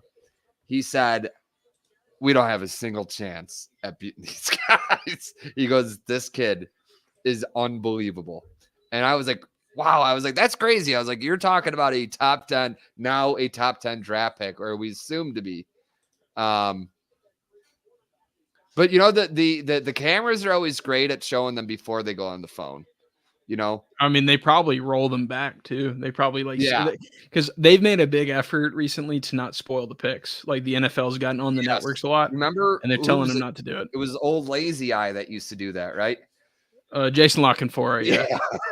I don't care. Like, just get, like, I just want the pick. Like, I don't like, to me, the pomp and circumstance is not yours. No, I just want to, like, get this over with. And, like, we're starting this thing at 8:00. We could have started at like 6. It's 8:21 Chicago time now. Such an old man too. Oh God, I hate when he brings out extra people. This adds like 5 minutes to the damn pick. Yeah. Now I'm gonna sound like little Jimmy has brain cancer. Yeah. Wow, you're such an asshole, Neil. Normally, like, I would have the same attitude if it were like some fan, like, hey, I'm a fan of the year. I've been a season ticket holder my whole life. And I'm like, nobody cares. Oh, are they from like the Ukraine? I don't know. What do you think he's doing right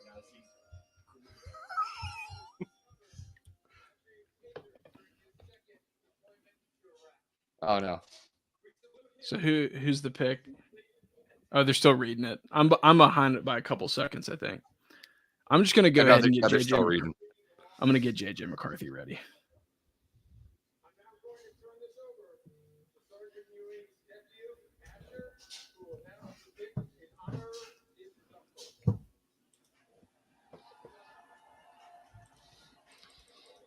Skol Vikings. I need to cross my eyes real quick. It's JJ McCarthy. So yeah. So JJ McCarthy is the pick to Minnesota here. I hate that I'm gonna have to root against JJ McCarthy for the rest of my life. I love you, JJ. Thank you so much for the best year of my football fandom. But now I hate you. I hope we kick your ass. Yeah. McCarthy is a really interesting prospect, though, because he has all the intangibles you could really ever ask for in a QB prospect. So 27-1 as a starter, just elite under pressure. He's honestly kind of a better athlete than a lot of people give him credit for. Like, he can scramble. I like to compare him to a less polished Andrew Luck because he played under Harbaugh just like Andrew Luck did. Most people don't even remember that probably. Mm-hmm. What he needs to do is he needs to get a little stronger in his base, but he's still such a young player. I think that'll help his arm strength and his accuracy. And the other thing I want to see from him is start to develop the ability to throw all over the field, like he kind of focused on one area of the field a lot of the time. But I think that was a lot of the offense too. I think this guy's going to go in and he's going to be a very capable quarterback. Yeah, And no, I think that's so what they've too. I had. think Yeah. I remember saying back in January, heck, I think I was saying this in November and October. Talk about it. This is the athletic play that he made in the Rose Bowl on a throwback pass where he caught it with one hand, spun with Dallas Turner on top of him and Yeah. hit Roman Wilson up the field. He's very agile. Like you don't Yeah. think that he's athletic, but he can run and he can make I know plays. it's like a cliche to say about a white guy, like he's sneaky athletic, but he is. He is. You don't think it. But yeah, it'll be interesting to see how he does in a higher volume passing offense. Now I know Kevin O'Connell will help him with the run game. He does have Aaron Jones, who great running back. He was injured a lot last year. He's approaching 30 if he's not already, right? Yeah. So He's like 29, I think. 29. So I don't know if they're going to be able to rely. I think they're going to have to draft a running back at some point too, later on. But yeah, he couldn't have. I was saying that he needed to go to a great situation, and he probably needed to sit a while. I don't like, I was thinking actually, I thought he was for a long time he'd get drafted by Denver.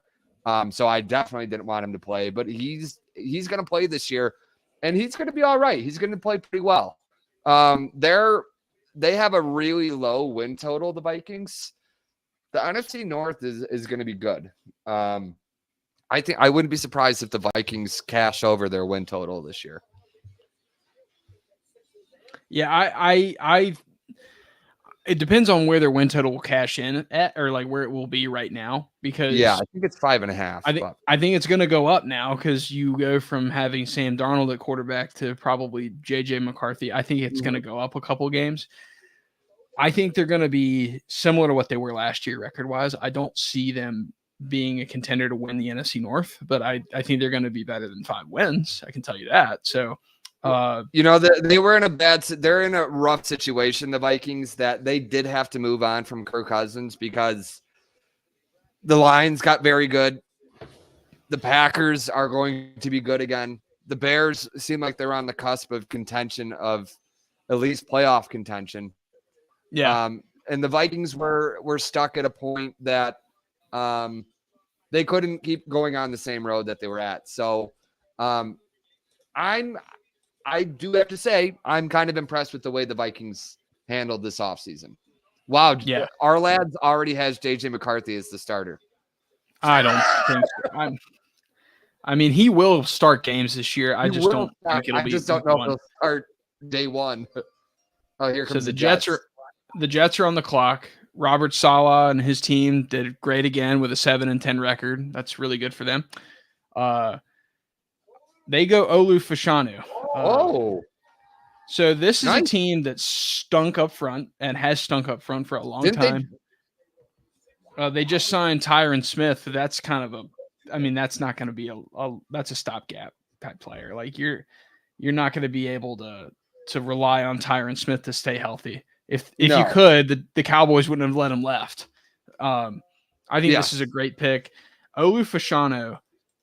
So the Jets stunk up front last year. They have trouble running the ball, but more importantly, like they don't put their quarterbacks in, really haven't been able to put their quarterbacks in advantageous situations, not making an excuse for Zach Wilson being terrible. But Olu Fashanu, a lot of people feel that he is the best pass blocking left tackle in recent years. And there's been some draft classes with really good prospects, like Penei Sewell was one, and he's just signed a huge extension. He never allowed a sack at Penn State per PFF. So his first sack given up in the NFL will probably be his first since at least high school. I can't even say if he ever gave up a high school sack. I doubt he allowed a sack in high school. So he does not know what it's like to let his quarterback get sacked, which is crazy to think about. Rookie season is going to be 22, so he checks that off. He was a 3-year producer, so he came in and played right away.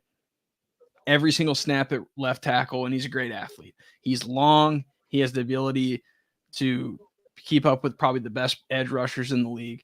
I think this is a slam dunk pick.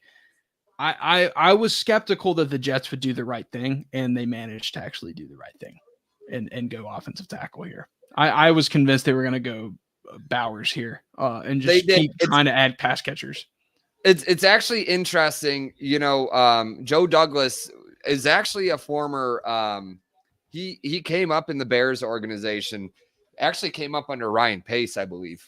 And it is Ryan Pace used to double up on positions, which I was never a great fan of Ryan Pace, but I actually did like that strategy of, okay, I'm going to go get a vet, like an older vet for this position, but then I'm going to draft somebody. Now, it didn't always work out, obviously, but, getting Tyron Smith and then Olu Fashanu with your first pick of the draft, here's a chance for Olu Fashanu to learn from one of the best left tackles the game has seen in the last 2 decades, that has played.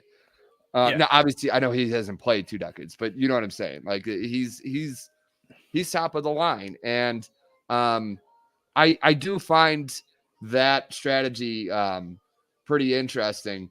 And because I think there is some credence to it. The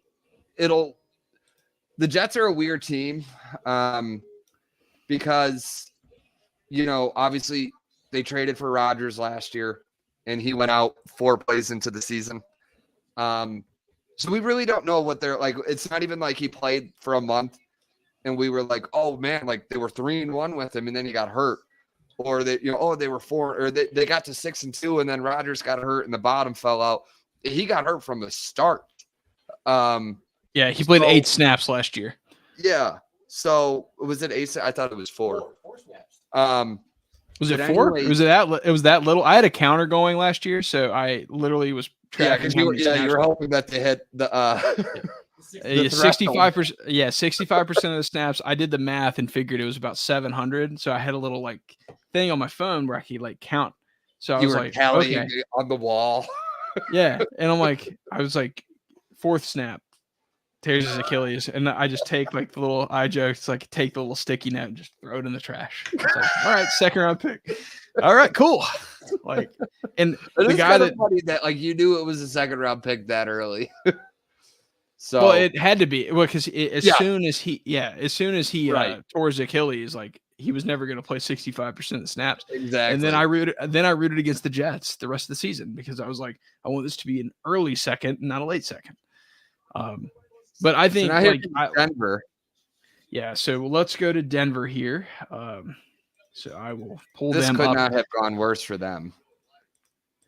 Well, I mean, I still think there's Bo Nix hype. I really, which would be crazy because that would get us to what, 6 quarterbacks?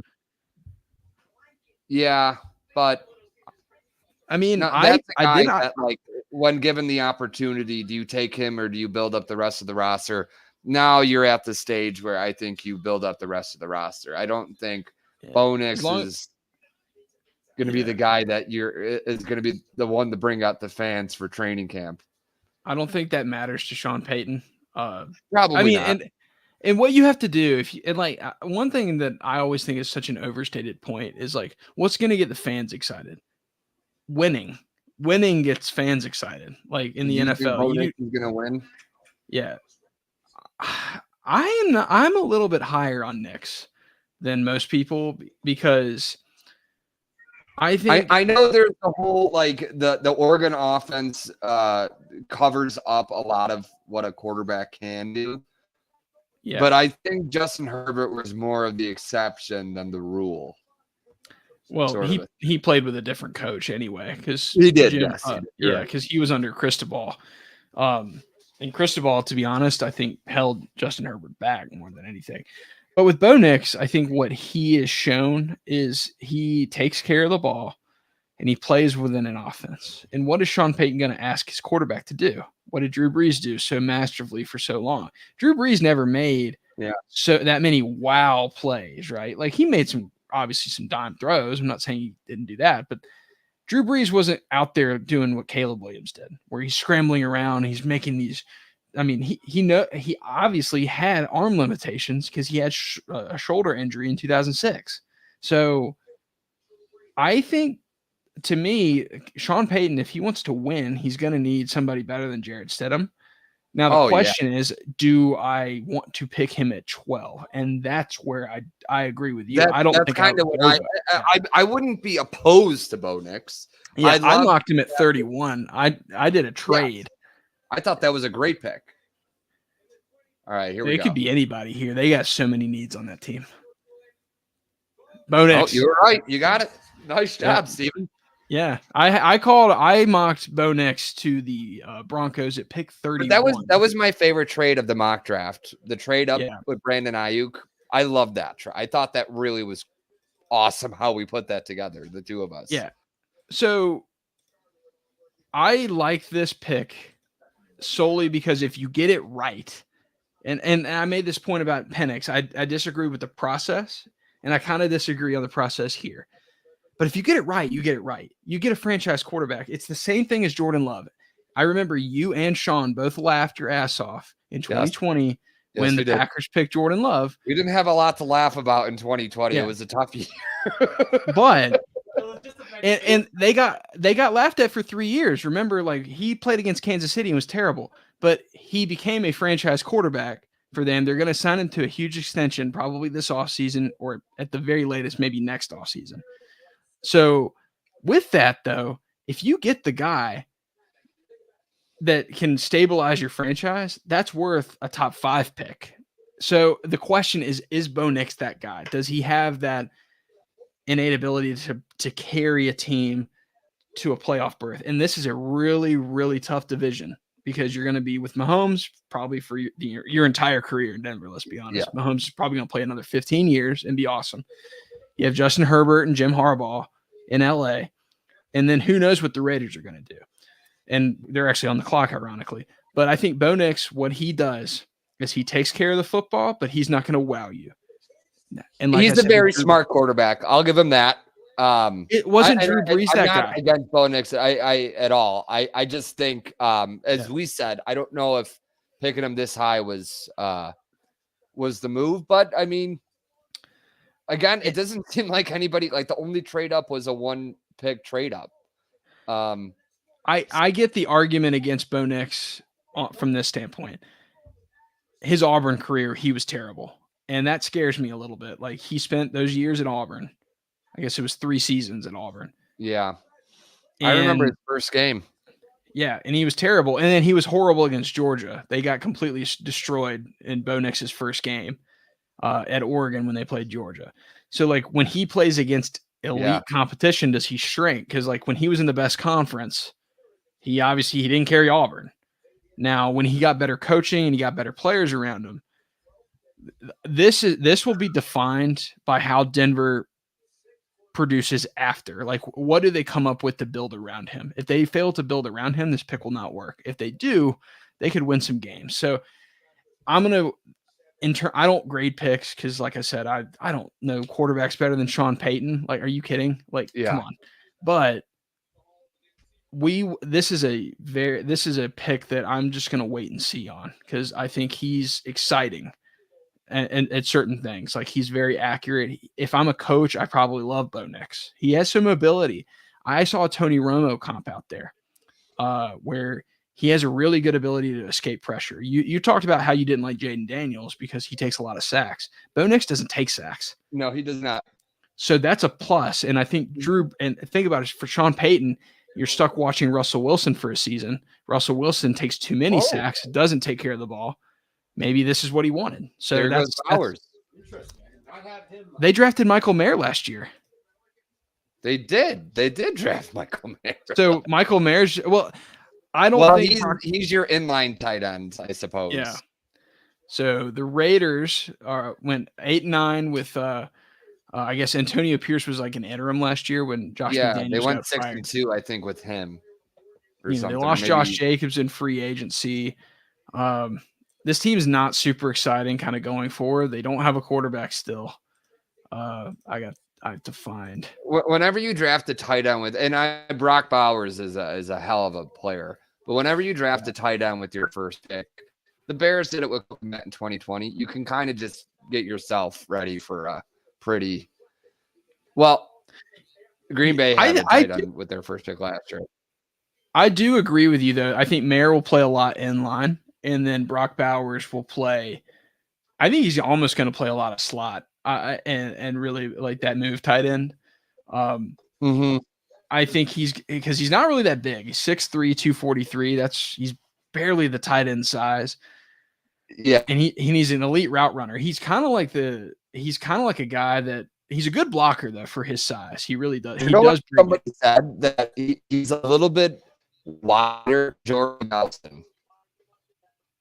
It's interesting. I've never really thought about that. But yeah. Jordy Nelson was a really good contested catch player, and he's not. No. Yeah, I don't see that from Bowers. Where Bowers is awesome is yards after the catch. He had 8.7 yards after the catch per reception last year, which is just like stupid. That's so good. He's just versatile. I mean, but we obviously know, I think the Raiders are going to be a team that plays a lot of 12 personnel next year. So that'll be interesting, to say the least. I think they're going to run the ball a ton. And, they have Aiden O'Connell at quarterback. So, Or Minshew. Minshew, yeah, that's true. They signed Gardner Minshew. I just don't know. Like they had a lot of issues on their defensive line last year. I know they signed Christian Wilkins to an ungodly contract, but I felt that they needed to get like Jershawn Newton would have been great. You would have been able to bump Tyree Wilson out to end again. He came on a little bit towards the end of last year, but overall was disappointing. I think they needed help defensively. They needed help everywhere. Yeah. But I'm surprised, though, because Michael Mayer, that was a top 40 pick. Like, he was at the very top of the second round last year. And I know he's a different player than Brock Bowers, but it's a lot of draft capital at tight end. So that's interesting. Next team on the clock, the New Orleans Saints. They have to be the team to take a defensive player. They have not made their pick yet, but I'm going to let you break down the Saints while I run to the restroom. Yes, go ahead. All right, so the Saints, they went 9-8 last year. They were not a team that, they would have made the playoffs, I think, if like 13 things happened on the final day of the season. But for the most part, they were not a team that was really threatening for a really playoff contention for the most part. The likes of Green Bay, who was a 7 seed, was far and away better than New Orleans. Their investment into Derek Carr was not necessarily it didn't work out for them.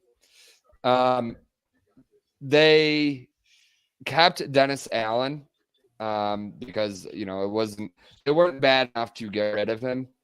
At their offensive coordinators, everybody can see they have Clint Kubiak, who comes from a Shanahan tree. Of course, his dad was Gary Kubiak, who worked hand in hand with Mike Shanahan in Denver in the late 90s. I think he was even in San Francisco with him before Shanahan went to Denver. They need some defensive line help. They could use a tackle. Their run defense was pretty poor last year. At the same time, I think maybe even an offensive lineman wouldn't be a bad thing for them. They couldn't run the ball either, as well as they couldn't defend the run. They're a team that they're also a team stuck in no man's land. Who was I talking to there the other day? Was it you, Steven? Yeah, about what? Oh no, I was talking to a guy that I work with who I was kind of surprised he knew as much about the NFL as he did.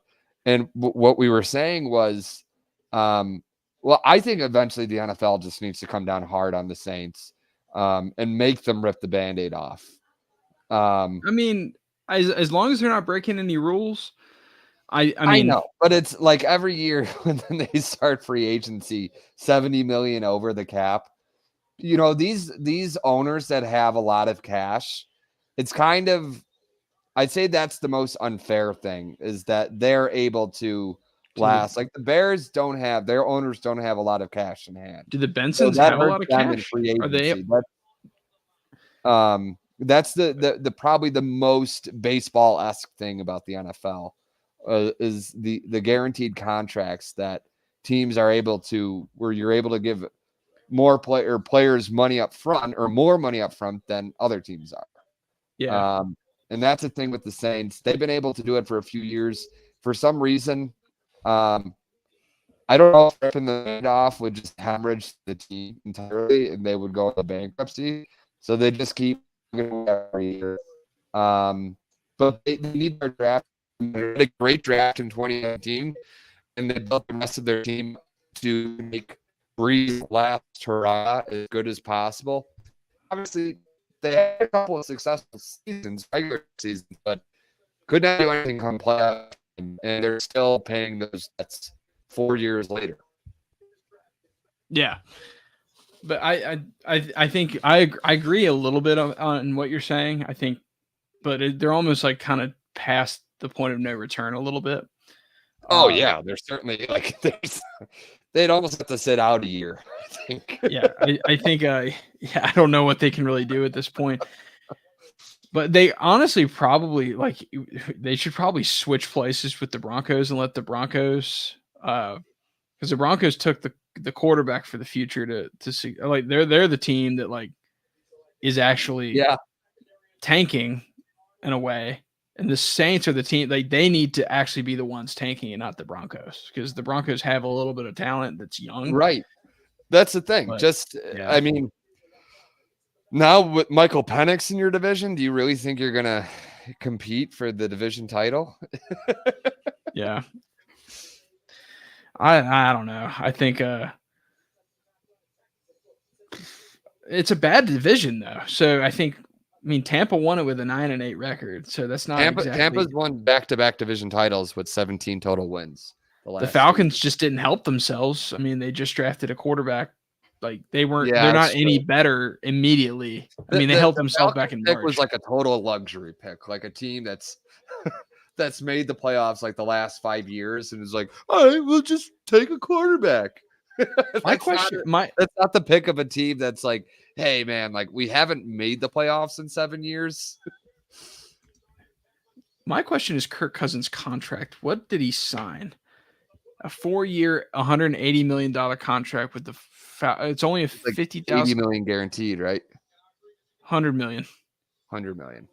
I knew it was either 100 or 80. So they have a potential out after year 3. So when Michael Penix is 27, after year 3 of the contract, their potential out is 2027. All right. So I don't get that just in terms of process. So you're going to be stuck with a lot of dead cap or for an 8th overall quarterback. Laga. Well, they need the help on the offensive line. Trevor Penning's been kind of disappointing, I think, for them. So and Fuaga's going to play guard. Yes, he's a nasty, nasty player. I like the pick. He played right tackle at Oregon State, but most people think he's going to kick it inside to guard. Mm-hmm. Like you mentioned, a really tenacious run blocker, really great in a zone blocking scheme. Like he graded really proportionally better there. I think most college teams, they run a lot of zone schemes anyway, so you're going to see a lot of it's easier because offensive linemen just aren't as good as they used to be. Yeah.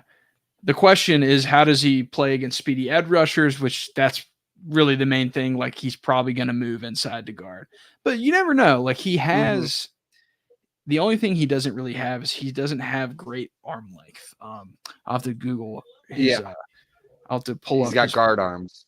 Yeah, he's got shorter arms, and that was a big reason I think he played right tackle in college. You see a lot of times guys that played right tackle in college don't even play right tackle in the NFL. They end up moving to guard. Mm-hmm. But I think Fuaga, let me pull up his arm length. 33-inch arms, which is 34th percentile. So that's not awesome, But the thing Yeah. is, like, if you kick him into guard, a lot of his strengths are still there. Like, he's a pretty fluid athlete. Like, he can move Yeah. around really well. You're not And he's losing really good. anything by pushing him inside. Yeah, and the Saints have always been the type of team, I feel like, that they like nasty offensive linemen that are physical. I mean, going back to like Jari Evans, he was really good in the run game. Like, they drafted Trevor Penning, who's been, like I said, a little disappointing, but I think they want to go back to where they control the line of scrimmage. I don't like what the Saints are doing, but I like this pick. I think it was fine. I'm a little surprised that Fuaga went earlier than Fatanu. Yeah. I think Fatanu's is better, but also I'm a little biased because I think Fatanu's is a better pass protector, and I just think that's a little bit more valuable in today's NFL. I'd rather protect my quarterback first and foremost. Well, the Colts just are thinking go ahead. here now, the first 14 picks of this draft have all been offense. The league was making a big stink about scoring being down this year, which, God forbid, a defense wins. But it is kind of funny that the teams have been so it's so offense heavy right now. And I don't think it's so much that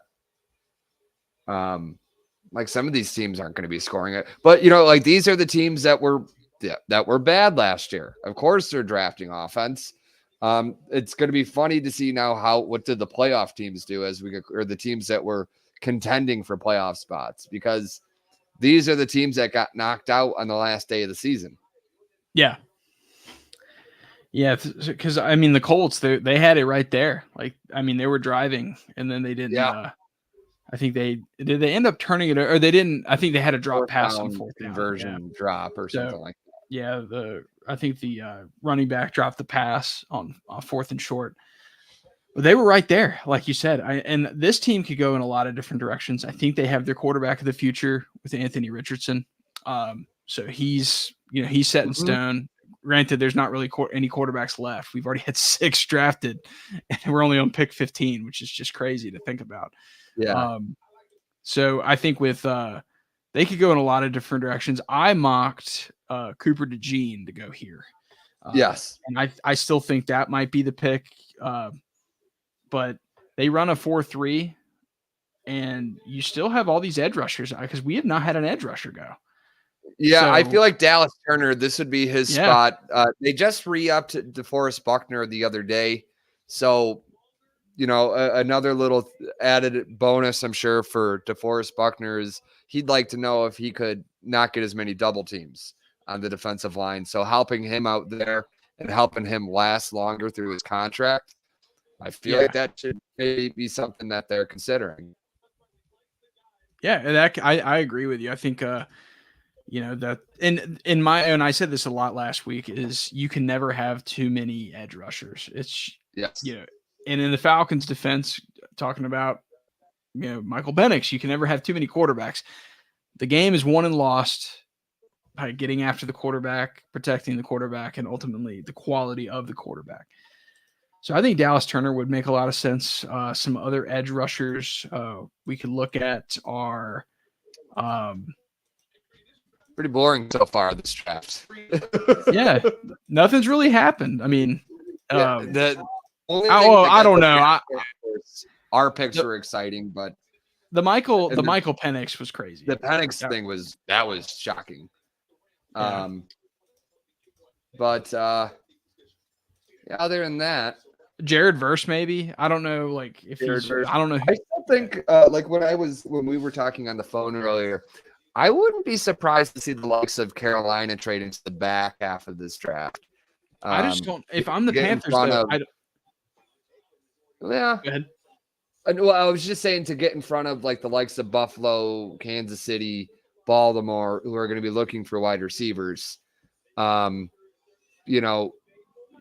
want to hop in front of, and like a perfect spot to get would be like the 27, where Arizona is sitting right now.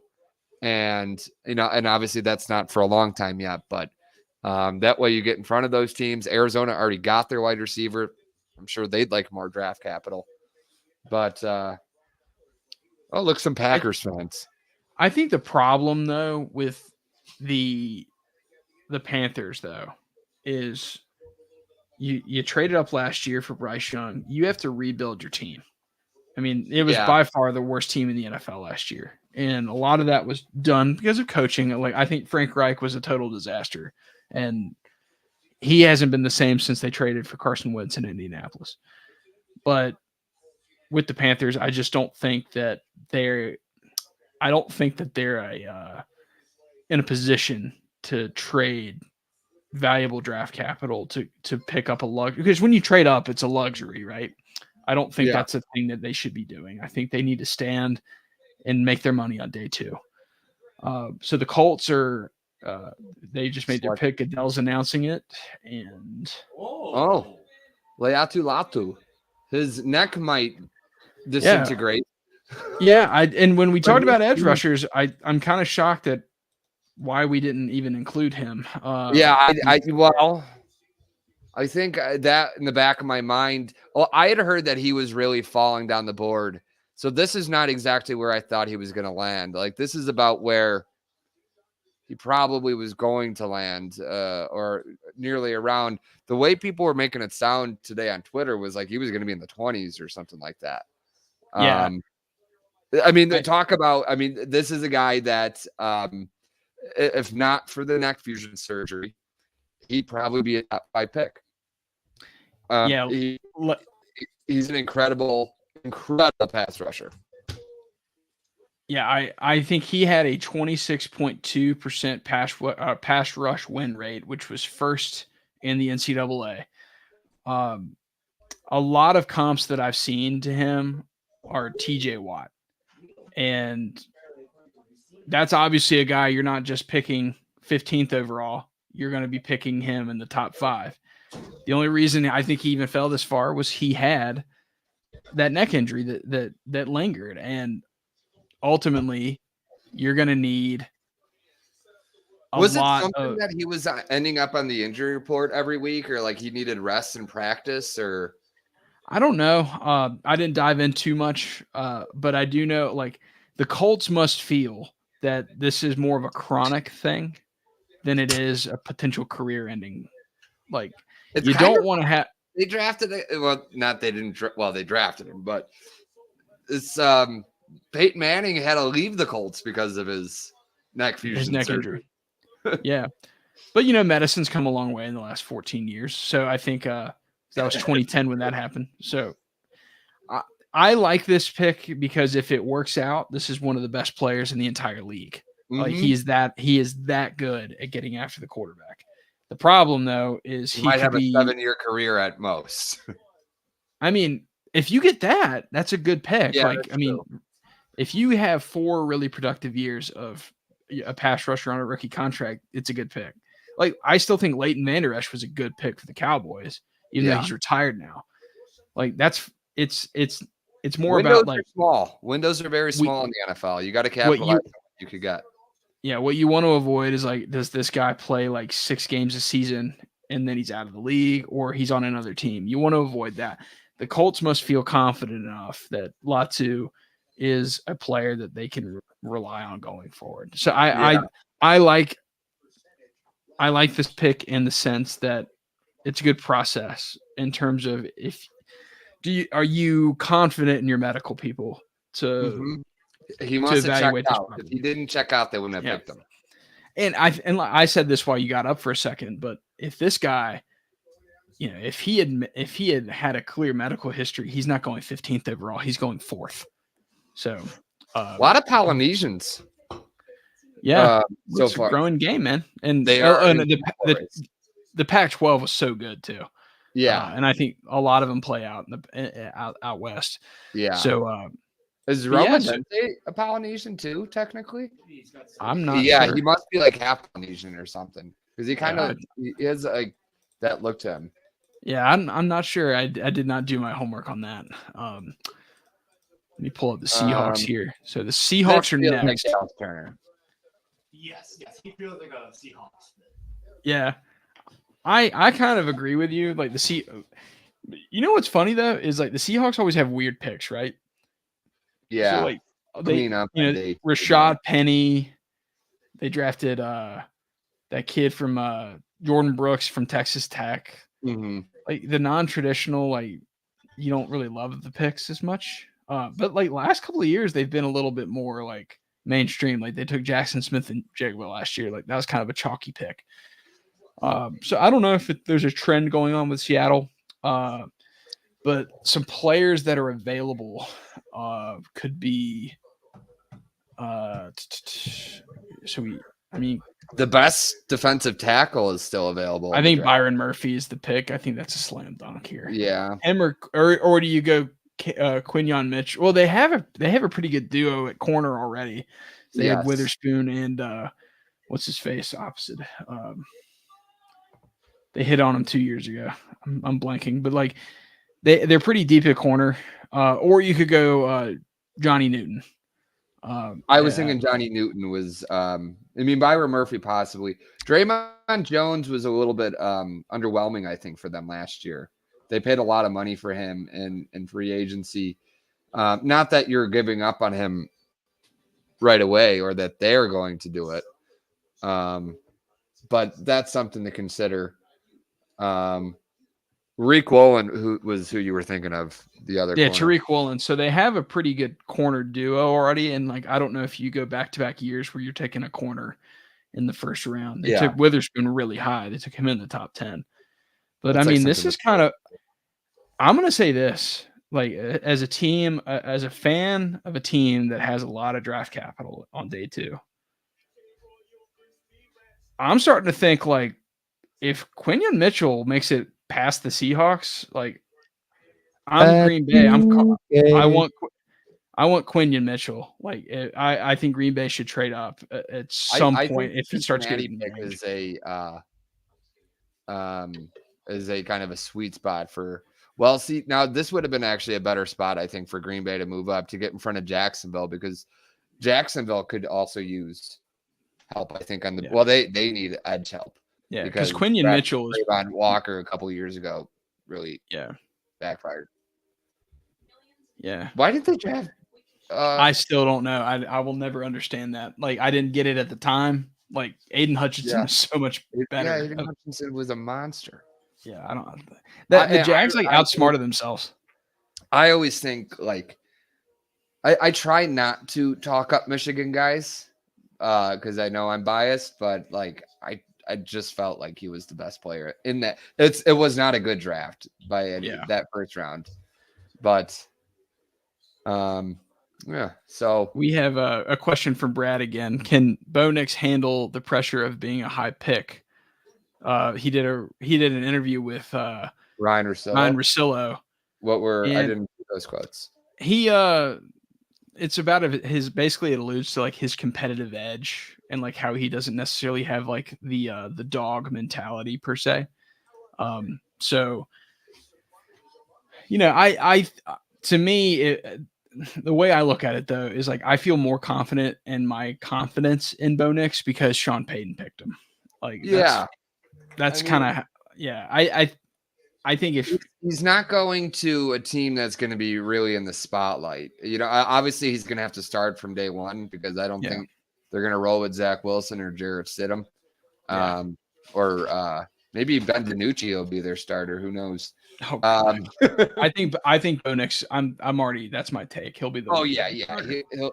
He'll start, but he's not going to be, And there's been so many. If he fails, it's not going to be because I think that reason.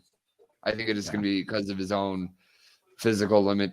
Maybe not so much physical limitations. Yeah, maybe physical limitations is what I want to say. Or just the way he plays the game, maybe. Yeah, for sure. They've been sitting on Seattle for a while here.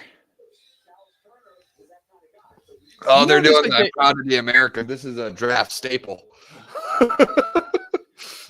Of course, they're honoring the troops. Yeah, of course you got to do that. But like but I think with I'm sorry, I'm thinking like Jer'Zhan Newton feels like the pick here. Well, he's got to go somewhere. Well, they play a 3-4, so Dallas Turner kind of fits that mold. I don't know if Dallas Turner fits that either. If not, Well, the other thing too is we write 3-4 or 4-3 for defensive schemes. It doesn't really matter. Like a team, if you have talent, they're going to pick you and build their defense around that. is Johnny Newton more of a 3-tech or a 1-tech?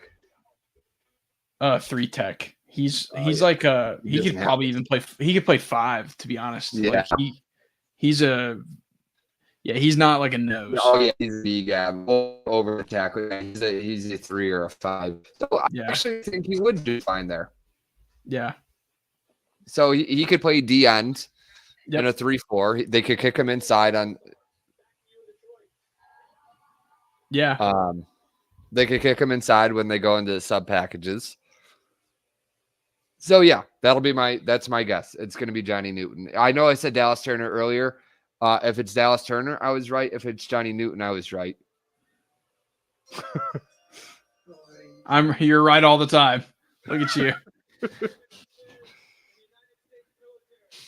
Come on, Roger, hurry up. Come on, Roddy. Well,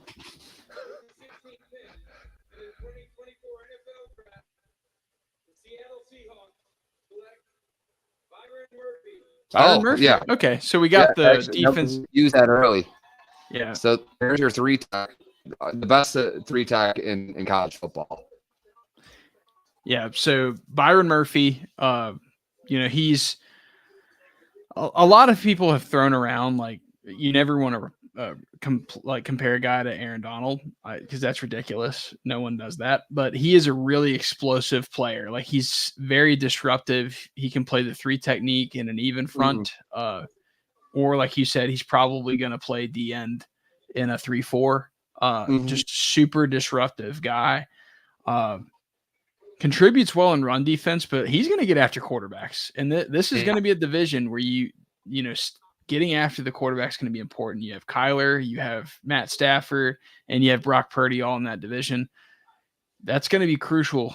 So, and this feels like it's such a very Seattle pick. Like, and they got good value because most people had Minnesota traded up. So, but anyway, to finish up on Byron Murphy, he's just a solid player that probably should have gone in the top 10.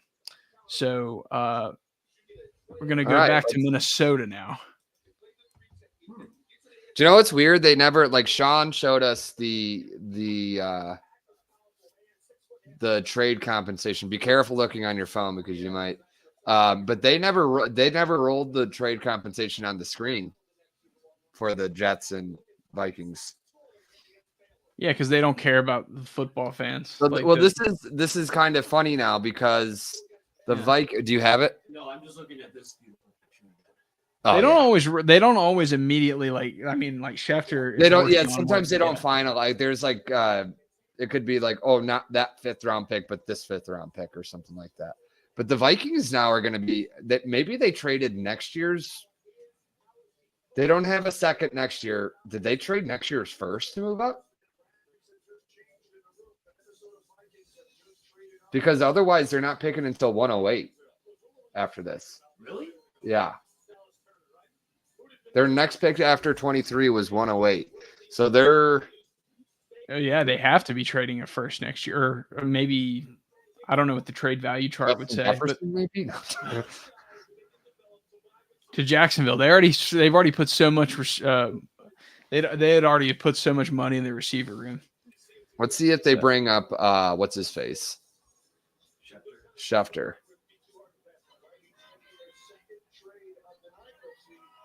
Dallas Turner. What do they need here?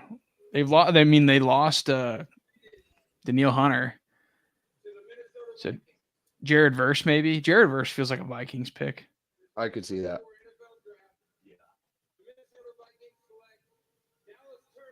Dallas Turner. Okay. Yeah, so it was for an edge rusher. Yeah. Curious to see what the trade compensation for. I'm wondering too. I'm wondering. But Dallas Turner is a 3-year contributor from Alabama. He's a long athlete, 25 career sacks. If you're looking for production and traits, like because typically with pass rusher prospects, you either get like one or the other. You get like a ton of production, but the traits kind of are ordinary, right? They come But they after were like, you. yeah, they were like really technical. But if or on the other side, they have all the physical tools, but they have like 5 career sacks. It's never like one or the other. Dallas Turner has both of those. Like he produced well in college. He contributed, but he tested really well. He's a really long, really active athlete. Solid pass rush win rate and had 11 sacks last year. I think he's going to probably come in and be a solid edge rusher. Now, does he have like that elite upside? Where he can be like one of the league's best edge rushers? I don't actually know. Because, I mean, we haven't seen a ton of those recently from Alabama. They're more like just steady players. But like I said, I really don't know how to evaluate this pick until I see what they gave up for him. Oh, my God. Pete Prisco gave the Bears an A- for drafting Caleb. Well, I hate that guy. yeah. What did you expect in a plus? I'm trying to find the trade compensation for Vikings trade. No, that's not how you spell Vikings. Here, I'll type it in. My fingers aren't working tonight. Vikings. Gosh darn it.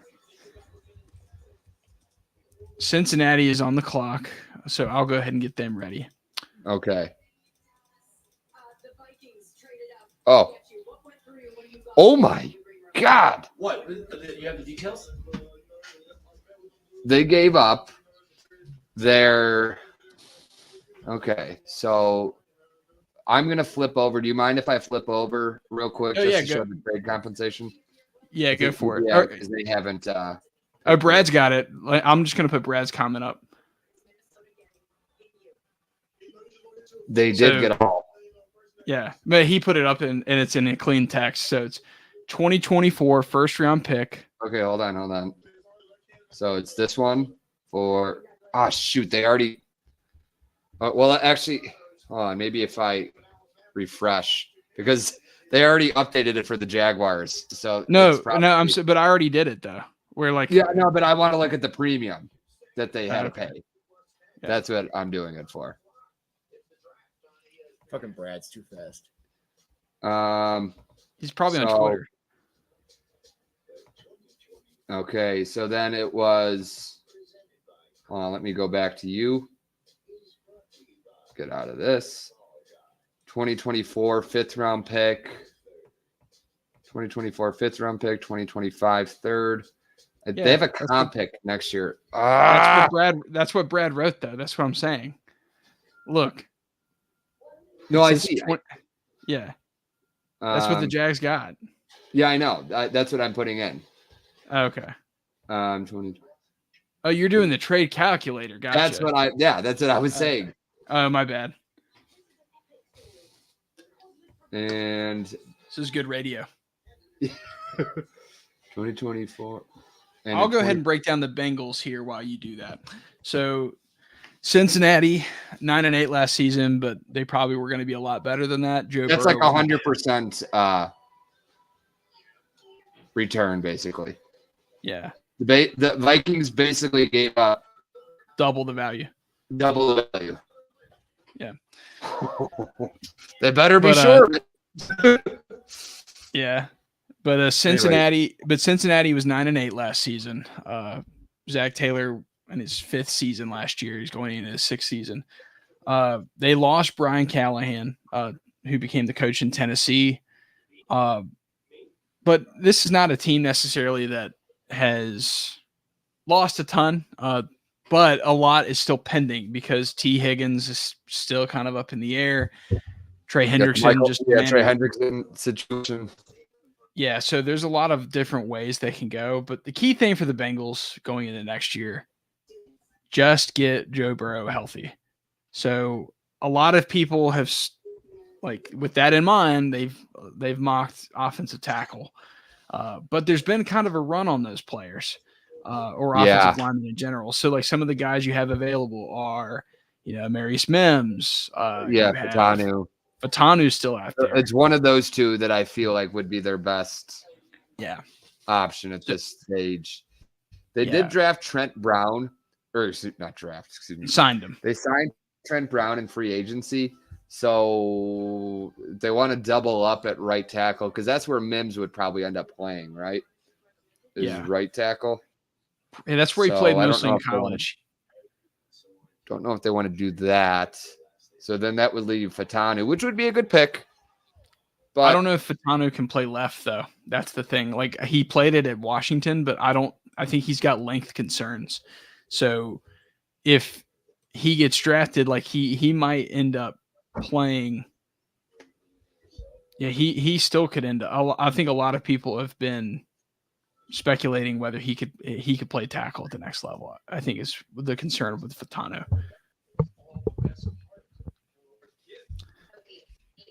So I think Mims is the pick here, but I wouldn't be surprised either way. And Fatanu could certainly be. He's a really good pass blocker. yeah. So I think if that's what you're looking for, that might be what the Bengals decide to do. I partly think though that they do need to start building an identity on the ground. Like to me, they just feel so reliant on Burrow and Chase and Tim Higgins to make big Save plays. them. Yeah.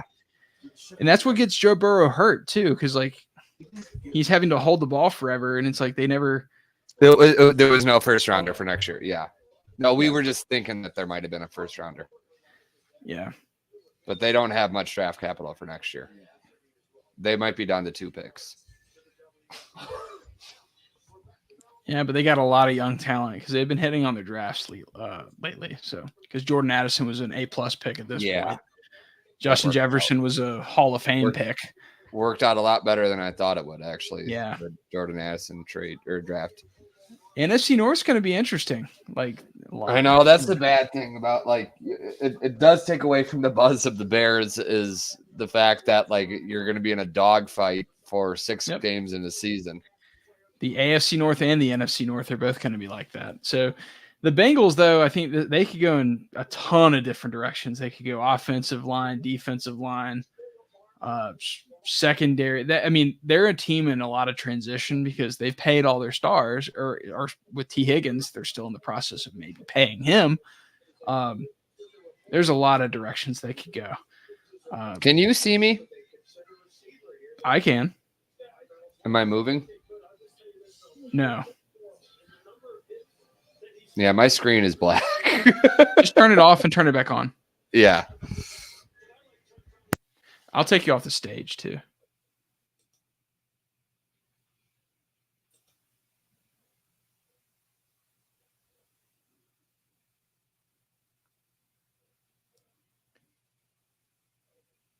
Well, I think we lost Neil for a second, so I will guide the ship until he can make it back.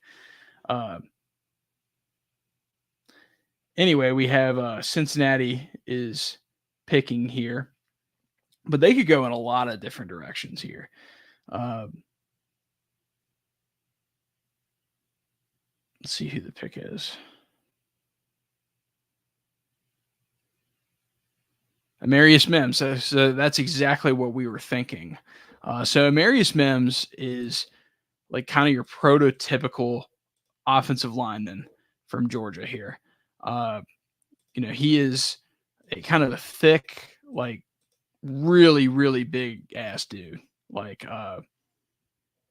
when you think of Georgia offensive lineman, you're thinking of a guy that is 330 plus pounds. He weighed in at 340. Just really long, but the thing is, like, he's insanely quick for somebody that big. Not super polished, but he's also a very young player.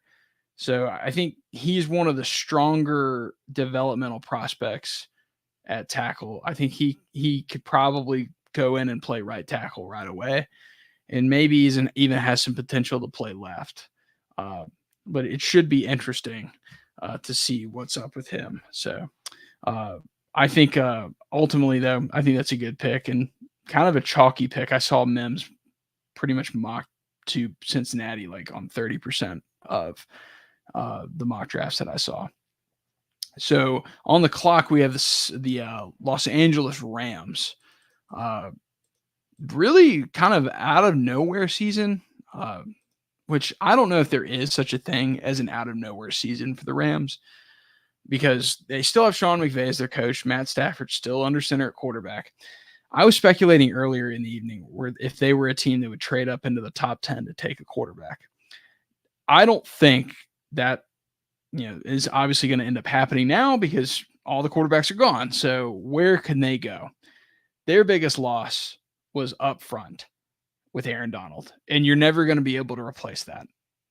He was a player that is a first ballot Hall of Famer. However, I think you do still need to have that role replaced with a first round talent because it's so important to your defense to get that interior pressure. So give me Jerzon Newton. That's who I would pick here if I were the Rams. So let's see if we can get Neil back in here.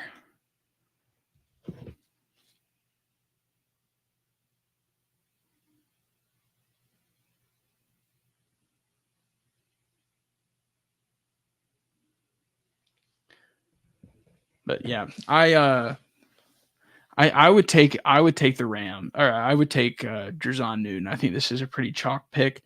There's been a kind of a run on tackle, and I think this team has been a team that has really needed to beef up their offensive line in recent years, but they've been doing a pretty good job in the last couple of years of rebuilding after they lost so many players to free agency and or retirement in the case of Andrew Whitworth.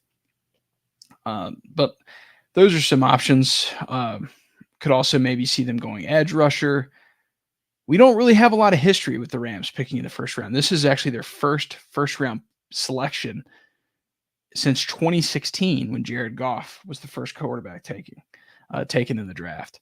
So we do have Neil. He's back online. It sounds like his internet went out.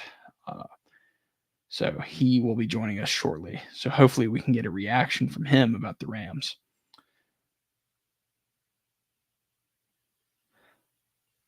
Some of the teams that are coming up too, I'll break those down. We have on the clock after that, we have Pittsburgh, Miami, Philadelphia, and I guess Jacksonville would be the team because they trade. It still says Minnesota on the tracker here, but it's Jacksonville. So I think this is where the draft is going to get a little boring. I think we had a lot of activity with the quarterbacks early on and a lot of surprises, but I'm going to take I think there's going to be a lot of runs on like corners, defensive linemen, things like that. So we have Neil back now. So I carried us through the Bengals pick, so I gave him Marius Mims. So they had to listen. Yeah. We felt like that was probably going to be their pick. I'm thankfully that's the first time we've crashed. I mean, we're 2.5 hours in, so yeah, one of us is going to. Sorry for the millions out there. Hey, Chicago fans need to learn how to use Ethernet cables. Well, yeah, they're crashing the phone lines here in Chicago, calling into the score. Yeah, but I did have a couple. Let's see what the Rams are going to do. I want to hear you tell the audience because I'm kind of hungry. You tell the audience who you would pick here because they've heard who I would pick if I'm the Rams. Well, I think you got it in my mock draft that I tweeted out today. I actually should have tweeted it through our Twitter. They already announced it. Oh, they did? The Rams? Yeah, it's Jared Verse. Oh, shoot. So I'm behind. That's not who I saw. I thought that might be a possibility with Jared Verse, but I predicted Johnny Newton. Here, I'm going to switch to a different channel because I would have gone Johnny Newton. I feel like that would have been. Yeah, but Jared Verse, yeah, he actually was an FCS standout at Albany before he transferred to Florida State. So he's kind of like a out of nowhere kind of player because you don't usually see FCS guys in the first round, especially at edge rusher. Good length, 6'4", 254, pass rush win rate is solid. He's kind of like one of the safer edge rushers, just like Dallas Turner, where like he has good athleticism and he had production at Florida State and Albany, of course. Plays with great instincts. He's not the longest arm player, but he's really physical and like technically sound. And he's a really like quick twitched kind of player. The NFL.com comp I thought was really interesting because we haven't seen this name in a long time is Lamar Woodley. Yeah, I was looking at that. That is interesting. It's been a while. Yeah. Lamar Woodley was a standout player for Pittsburgh back in like the late 2000s, early 2010s. A Michigan guy. So I'm going to let you update. I'm going to let you give a Steelers recap while I go get a little bit of snacks because I'm kind of hungry. So absolutely. What are you going to get? I got some Chex Mix downstairs. Oh, I should go get my Cheetos from upstairs. Well, you need to we can't leave them hanging. I have Doritos. What was I going to say? So Pittsburgh comes up on the Steven didn't put one of the key additions. He didn't put Justin Fields as one of the key additions. So anyways, of course, the Steelers' biggest addition this season was Russell Wilson.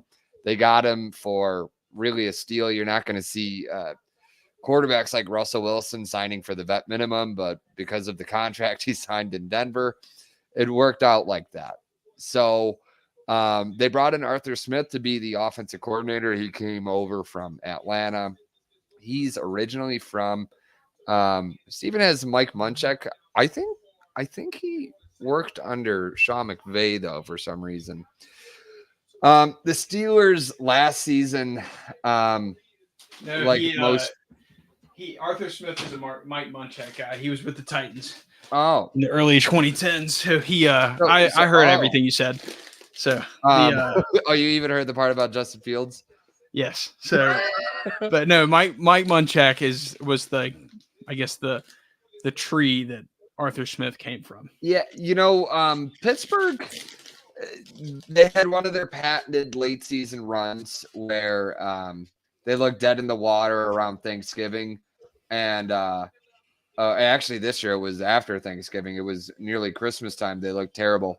And they just got hot at the right time and things broke their way and they made the playoffs only to lose in the first round. That's kind of been their MO the last number of years, ever since the three Bs, the killer bees, faded away.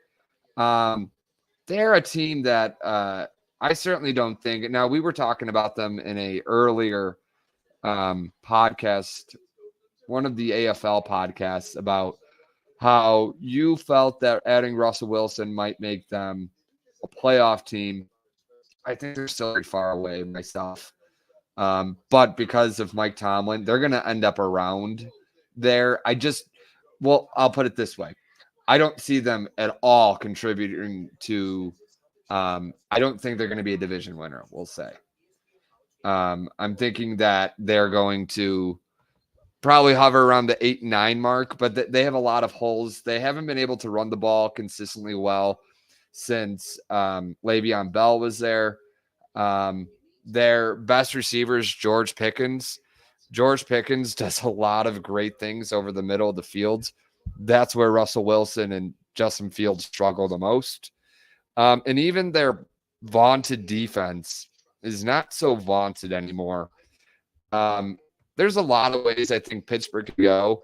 Like when you had during our mock draft, I shouldn't say me and you, what you had them drafting Adonai Mitchell. Now that would seem like kind of a reach at this stage of the game.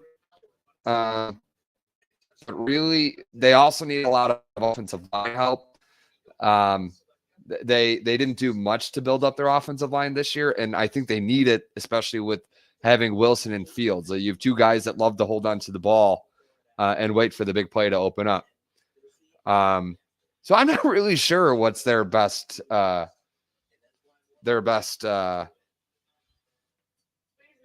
road here. What do you think? I think I'm still a believer in. I'm like one of the last Russell Wilson defenders in the world. It feels like. I think that I disagree. I think he actually is going to fit okay in Pittsburgh because they're going to put such an emphasis on running the ball. And George Pickens is a deep A-dot player. He showed a lot of vertical ability at Georgia. I think the fact is Kenny Pickett stinks. So Yeah.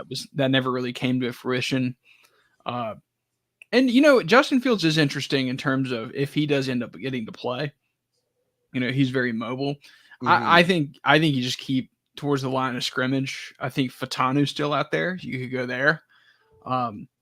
Johnny Newton's still available. I mean, I think this is just going to be a typical Pittsburgh pick where they just take the best player available. Yeah, and the best player available is probably their best bet. I don't know if draft. I like the idea of getting wide receiver for Wilson, but I think they might need help more in the trenches.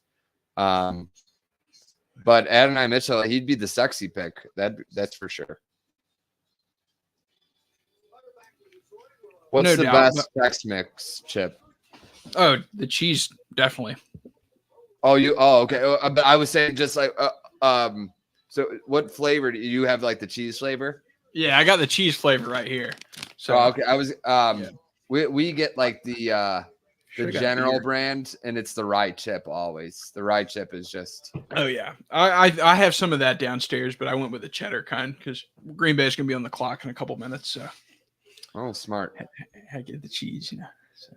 I might actually use the bathroom in a minute too. I'm sure the baby is sleeping upstairs. That's where like we need to have mics attached to us. So like you just hear us go like yeah. Well, I think what Green Bay did.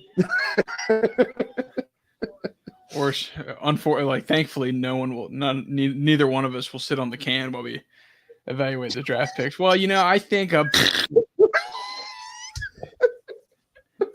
I like that pick. Who'd they get? Honey, I need the toilet paper. Pittsburgh takes. Oh, they're doing the Walter Payton Man of the Year thing. Oh, yeah. Get on with. I'm just kidding. Come on now. Miami's next. Philly after that. Philly's going to have a chance. Quinyon Mitchell hasn't been drafted yet, right? Oh, that's a good point. Maybe that's a Philly pick. Stop it. No, Green Bay needs to trade up. Maybe Green Bay trades up to 21 here. Troy Fatanu. So okay. Fatanu, and they have him listed as a guard on the broadcast. Oh, shit. Wrong one. So let me find him. So you can take a bathroom break. I'll do this one. Okay. So Troy Fatanu going to the Steelers out of Washington. One of the better tackles in college football in space, which I think is why he translates so well to guard. I also think just his pass protection. If you look a lot at his PFF profile, the offense that he played in, Washington threw a lot of deep passes, a lot of stuff that developed downfield. They relied on him greatly, but he was really just excellent in the run game. If you watch him in the screen game, he's so damn good. He just looks like a complete natural at guard, but he never played there. He basically played left tackle his entire career at Washington. First team all Pac-12. He's got the credentials. He played with a ton of other first-round players. I mean, we've seen, I guess, Michael Penix and Rome Odunze already go in the top 10. So I think Fatanu is an outstanding pick here. And it's a very Steelers type pick to get a guard in the first round. But when the Steelers win, I think it's with players like David DeCastro, Alan Faneca. It's not necessarily the way they've been winning in the draft like the last 5 or 6 years, but I think if you notice, the Steelers haven't been going to AFC Championship games as of late. And I know they've had bad quarterback play, but they got to get back to the foundation where they always have won, going all the way back to the 70s, where you had guys like Mike Webster, playing center. And then, like I mentioned, Alan Faneca, David DeCastro in the 2010s. They win by winning up front and in the interior offensive line. And I think Fatanu is going to really help them run the ball. And like I told Neil, I think with Russell Wilson, you got to get some threat of a run and get Najee Harris and Jaylen Warren going.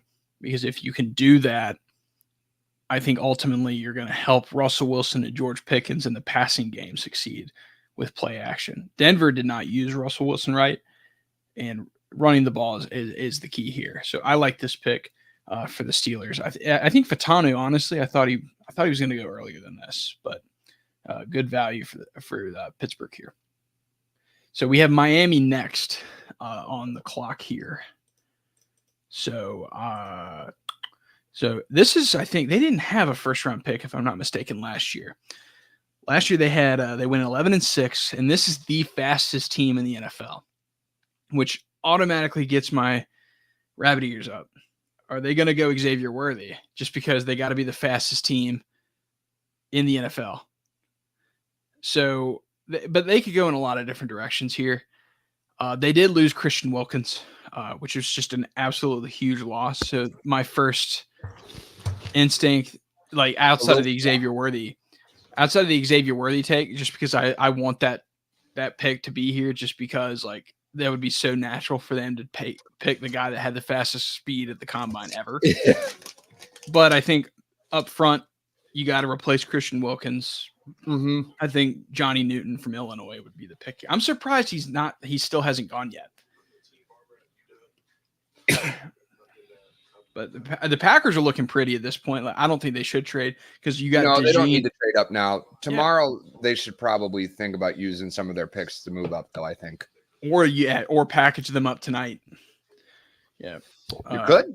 Yeah, because you could double up your seconds. Who would you want at like 32? Or like 31 or 30 or because you'd probably have to jump San Francisco if you want somebody, right?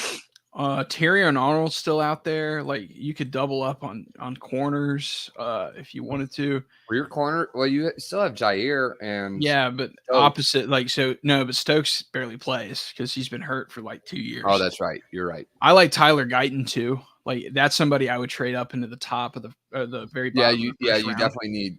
Yeah. And then the thing, I've been big on Green Bay taking a tackle because if you could do that, you can move Zach Tom inside. Where I think Zach Tom is a capable right tackle, but he's an even better guard and an awesome center.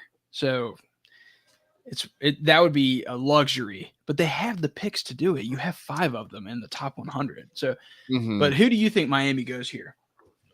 It feels like Johnny. I've been kind of pounding the table for Johnny Newton for like 4 of the last 5 picks. But yeah, I mean, I do think, especially this in Christian Wilkinson, they need somebody in the middle of that defense to eat some blocks, to get after. I was listening to somebody today say, it's interesting. Young quarterbacks don't seem to be phased so much by edge pressure, but interior rush totally throws a young quarterback off their game. And especially you have Drake May, you're not going to face Josh Allen much. And of course you have Aaron Rodgers. But you're still going up against other young quarterbacks in that conference that you're competing against. You want to make their lives a little bit more difficult. And losing the biggest piece of your defense was a major negative for Miami. It was always going to happen. They weren't going to be able to match the money that he was going to get on the open market, considering their cap situation. But yeah, Johnny Newton just feels like the surefire bet here. It would be a really good pick, I think. Yeah, I'm really surprised that. I mean, we're only at 21. I feel like this draft's taking forever. I know. There haven't been that many trades. When Sean was at the one in Vegas, they had it was like the quickest first round ever. Yeah, well, let's go back to that. That was great. I know. Well, no, I was thinking I'd like to go get ice cream later, but I don't think that's going to happen now. There's still 10 more picks to go. 12 more picks to go. Living on the East Coast, if you're a sports fan, sucks because it's like I'm gonna be done with this at 11:30, and I Yeah. still have to like do a bunch of dishes and stuff. But the Dolphins pick is in, so I mean, like you said, I think it's between two guys. I think it's between. They did cut Xavier Howard too, so maybe they go Mitchell. There's a lot of possibilities, I guess. Chop If you Robinson. sign- Who? Chop Robinson. Oh. Gee, you're. Penn State. Let me see if I can find a better stream here. So Chop Robinson is one of those players. He doesn't necessarily have like the Dallas Turner like polish necessarily, but what he does have is he has like the high end traits. Like when you watch his tape or like any of his highlights, it like he wows you with his ability to rush off the edge. He's fast as crap. Athletic freak. He's an athletic freak. He had a 20% pass rush win rate in the Big Ten, which is just outstanding.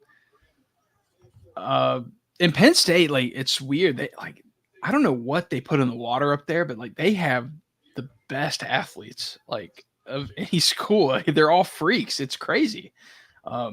But he can rush. There, ESPN showing a great angle right here where like he can rush from like different places. He just has a nose to get to the quarterback, and like that's valuable in the first round. So I think this is an excellent pick. He's fairly short though. I think Yeah. that was one of the biggest hangups about him. To play outside backer in the NFL, especially going up against tight ends. I know he might get those matchups where you're like, oh, he might win those. Well, he didn't really win them at Penn State against tight ends. Well, at least in the run game. But Miami might have plans. Miami might have plans to kind of move him around a little bit more. If the defensive coordinator pounds the table for a certain guy, it's because they have a vision for how they're going to play with him. So I think we'll see how this works for them. But Miami's a team that they haven't had a lot of draft capital in a few years ever since they started contending. So they certainly don't want to gamble, I don't think. And this feels, I mean, it's somewhat of a gamble because I think they need more of a well, because they traded for like Bradley Chubb 2 years ago. They traded for Tyreek Hill the year before that, or I guess the offseason before that. They just have to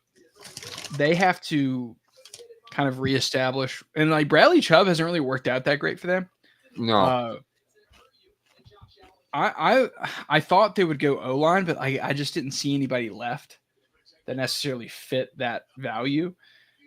Robinson was like, to me, that was like kind of the range where he would go. I like the pick just because like he's a speed rusher, and if you go to the Dolphins pay, like he's going to be a natural like 3-4 edge rusher. I think like that you can play with his hand up, you can move him around. He's so athletic and he's so fast. And those are the type of players like that. If you don't get a superstar edge rusher in the first round, like as long if they're serviceable, that's still not bad use of draft capital. Yeah, because it's such a valuable position. So I think Miami kind of did the right thing in going back to a position of value instead of going with the flash. But they, like you mentioned, they really haven't had any draft capital the last couple of years. No. So usually they pick last year they didn't even pick in the first round because they had. I think their first pick forfeited. Was their first pick last year? Was it Achane in the third round? I think. Yeah, it was like that. Yeah, which was an excellent pick. Like I love that pick as soon as it happened because Achane was so damn fast and fit that scheme perfectly. But they need to kind of get back to the basics a little bit with their picks, and I like Chop Robinson a lot. He was one of those players he caught my eye honestly more. But you mentioned he's kind of a liability in the run game. And he can get washed out even by tight ends in that. But in terms of getting after QBs, I would argue there's no one better in this class. Maybe outside of Latu. Latu is probably the best, but Chop Robinson's just an excellent player. The Eagles, I don't know. They have a lot of different places they could go. Yeah, anybody on defense. I'm watching on the NFL Network now. I'm actually watching through Sky Sports in the UK, but they're talking about how, what's his name there on the far end? I want to call him Pelissero, but that's not his name. Daniel Jeremiah said that he'd rather go with Terrion Arnold than Quinyon Mitchell, which would be great for you because that would keep Quinyon Mitchell alive. But Jacksonville is also coming up. I think Green Bay is going to get, if they wanted a corner, they're going to get it because there's Cooper DeJean, who's more of oh my God, that's such a Green Bay. I know like he was mocked to him, but I really didn't think he was going. Yeah. I thought it was like one of those things like, oh yeah, everyone's just mocking him because he's an Iowa guy and they drafted an Iowa guy last year and they had Micah Hyde at a time. And, but it would just be perfect. Oh God. Quinyon Mitchell is going to be an Eagle. I just realized that they like one of their biggest concerns is athleticism in their secondary. Yeah. Yeah. This is a slam dunk pick. Like you watch that Bucks game and their defense was slow. Like it was slow and old.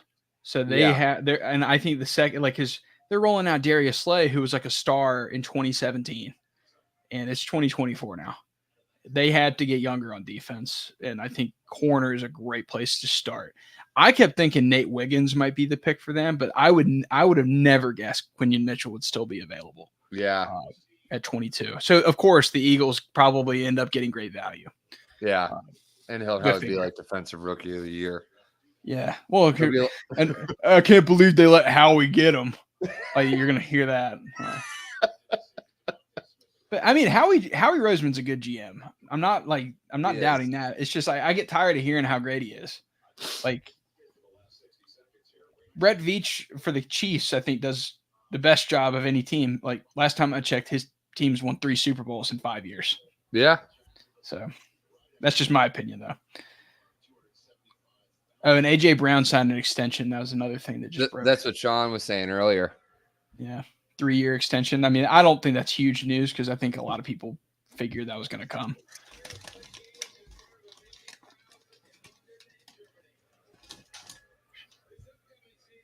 Oh. Next time I see a guy in a Bears costume, they're going to announce in an international series game. Next time I see a guy wearing like a full bear costume, I'm going to ask Sean, like, is that going to be you next year? No. When the old souls is up in Green Bay. Hey, I'll hang out with the guy that dresses up as St. Vince. Then, actually, we're not going to go to Green Bay. We're going to go to Appleton for the. Yeah, that's where everybody's going to stay. Everybody's going to eat dinner at Chili's in Appleton. Can't beat Chili's though. Chili's is the best Tex-Mex. Yeah, Quinyon Mitchell is the pick for the Eagles. Yeah, yeah. As soon as I made that connection in my head, and like I even said it on the mock draft, Quinyon Mitchell was just. It made a lot of sense for the Eagles to go there. Because like I said, the Eagles have a lot of issues with their secondary. And like towards the end of the year, like they give up a lot of explosive plays. They looked kind of slow. That Tampa game was really bad. Yeah. A lot of people think this guy, Quinyon Mitchell, was like a top 10 talent. And the Eagles getting a top 10 talent at pick 22, That's figure. Perfect. This guy is like kind of good at everything. He's good in zone. He's good in man. Plays the ball well. Played outside. So, he's always, and basically like most people, he played in the MAC, but he's always like lined up on the other team's best player, like one-on-one. He's an elite athlete. The only thing you could probably say he doesn't have is, experience against top end teams. Yeah. But I'm watching the ESPN broadcast right now, and they just showed a highlight of him making a play against Notre Dame. So I think This Well, they guy's the beat real Notre deal. Dame 2 years ago. They did. So I think Quinion Mitchell was a slam dunk pick for the Eagles. I'm kind of mad about it because he was this Yeah. close. Granted, the That Cooper seems about DeJean, right. the Cooper DeJean pick is still alive, and I Yeah, still Cooper think, DeJean is going to be. Hey, you know how we talked about how the Bears and Packers are going to switch Yeah. roles now? Cooper DeJean is going to be like Devin Hester, and he's going to run a punt back to beat the Bears. Like after, yeah. like But, everything will flip now. we got Jacksonville on the clock now. Jacksonville, I think if there's one team that's not going to go Brian Thomas, it's this team. They already have Brian Thomas at home. They have Gabe Davis. It's the same player. I'm sure they would have loved if Fuaga fell to them so they could draft him at guard. Yeah. That's what they desperately need. Maybe they go after Barton. Well, what about Jackson Powers Johnson? Yeah, that's potentially. Yeah. I mean, that's people don't like the idea of a center, but I mean, let me look at their PFF grades. Remember when the Patriots drafted the center from, was it Cole Strange or something like that? I liked Cole Strange because I'm a SoCon I liked fan. it too, but there was some hilarious tweets about that. I don't know if Cole Strange should have been a first round pick though. That's the only little questionable decision making by Bill there. But I'm going to go on a little bit of a rant here for a second. The slander that Bill Belichick has experienced over the last 5-6 months is just egregious. Yeah, I know. Like, it's really gotten out of hand. They acted like he doesn't know anything about acquiring good players. He Mhm. won 6 Super Bowls. Shut the hell up. You don't know anything about football if you think Bill Belichick was bad at his job at any point.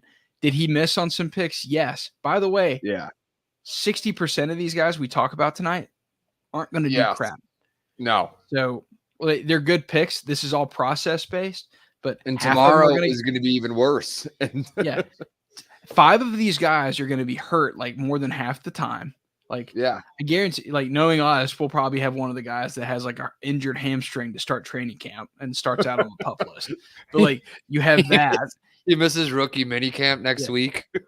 You have 7 or 8 guys that just can't play that stink. There was one guy Tennessee took a couple of years ago named Isaiah Wilson. He played like 4 snaps in his career for them. And he had like he had more SoundCloud rap albums while he was a Titan than he did actual snaps for the Titans.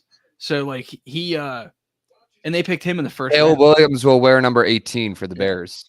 Yeah. Zach Wilson, terrible pick. Good process because you took a shot on a high end like traits player at quarterback. Didn't work. He stinks. It's okay. It happens. I'm not going to clown the Jets for that. I'll clown the Jets for other things. But so I hate when people go like, oh, well, he's stuck at drafting. The other thing about Belichick is the fact that he was stuck picking in the late 20s for like 20 years. Yeah. Because he was with the Patriots. They didn't have a lot of – the only time he was picking within like the top 15 is when he got Chandler Jones, which – and they actually weren't drafting a lot of they were losing comp picks a lot too because free agency. Because of free agency, yeah. So I think just people need to slow their roll a little bit about Belichick, and I don't know. That crap pisses me off all the time. But we got Jacksonville. I mentioned that they're probably not going to go receiver because they've spent like $100-something million on mediocre pass catchers the last 2 years. Oh, there's hey, there's my guy. There's AEW's own Tony Khan, who just got attacked last night by the Young Bucks. Oh, really? Yeah. Got hit with a pile driver. Oh yeah, I forgot he owns AEW, right? And they take Brian John. They took him anyway. That's awesome. Who did they take? Brian Thomas. Are you kidding me? Come on. Oh my gosh, because that's like the one player I didn't think they would take because like they literally have Brian Thomas at home already. Like they have Gabe Davis. They just paid him a bunch of money to be this player, to be like the downfield vertical threat. And that's what Brian Thomas is. Brian Thomas is a player that's based on speed. He is down the field all the time. But that's like my question is like, what else does he do? Does he have like an intermediate game? And it doesn't help. It doesn't help that Trevor's going to be under pressure. Yeah, almost immediately. Still, is he versatile enough to be more than a deep threat? I don't know, but he is a wow player. Like you watch him run, and he is special at that. Like I think he's going to be a valuable player in the NFL. But like for your fantasy people out there, I don't know if he's going to be this 1,400-yard player ever in his career. I don't think he's that. I think he's going to be like, I think Gabe Davis was a very similar kind of guy where he makes he has wow games. Like he's going to catch an 80-yard touchdown at some point this year. Yeah. It's going to happen. And people are going to go, wow. And then the next week he's like 2 for 15. And, I just don't get this because why go and pay? They doubled up, but they spent so much on, and Gabe Davis isn't old, and they have a lot of other issues. His PFF comp is Martavis Bryant, which is That's a good one. A boomer bust player, or was a boomer bust player, who did not last long in the NFL. Well, Martavis Bryant would have lasted long on talent. Martavis Bryant, he had a weed problem. Yeah, which I guess now wouldn't be as bad of a problem, but like lay off the weed. He managed to get he managed to be the problem child in Pittsburgh before Antonio Brown. So, they got rid of him. Yeah. Okay. Well, Vontaze Burfict, I think, changed everything because, like, he certainly did. Yeah, but Antonio Brown was trying to out there on CT ESPN. He was trying to break news. Like I listened to a podcast this week. It's like, Antonio Brown, he has sources. And I'm just like, are you kidding me? He has a news outlet called CT ESPN. He has voices in his head is what he's got. Put that shit on. Put that shit on. Like that's like that's the theme song of his and like that was his like number one song. But I don't know.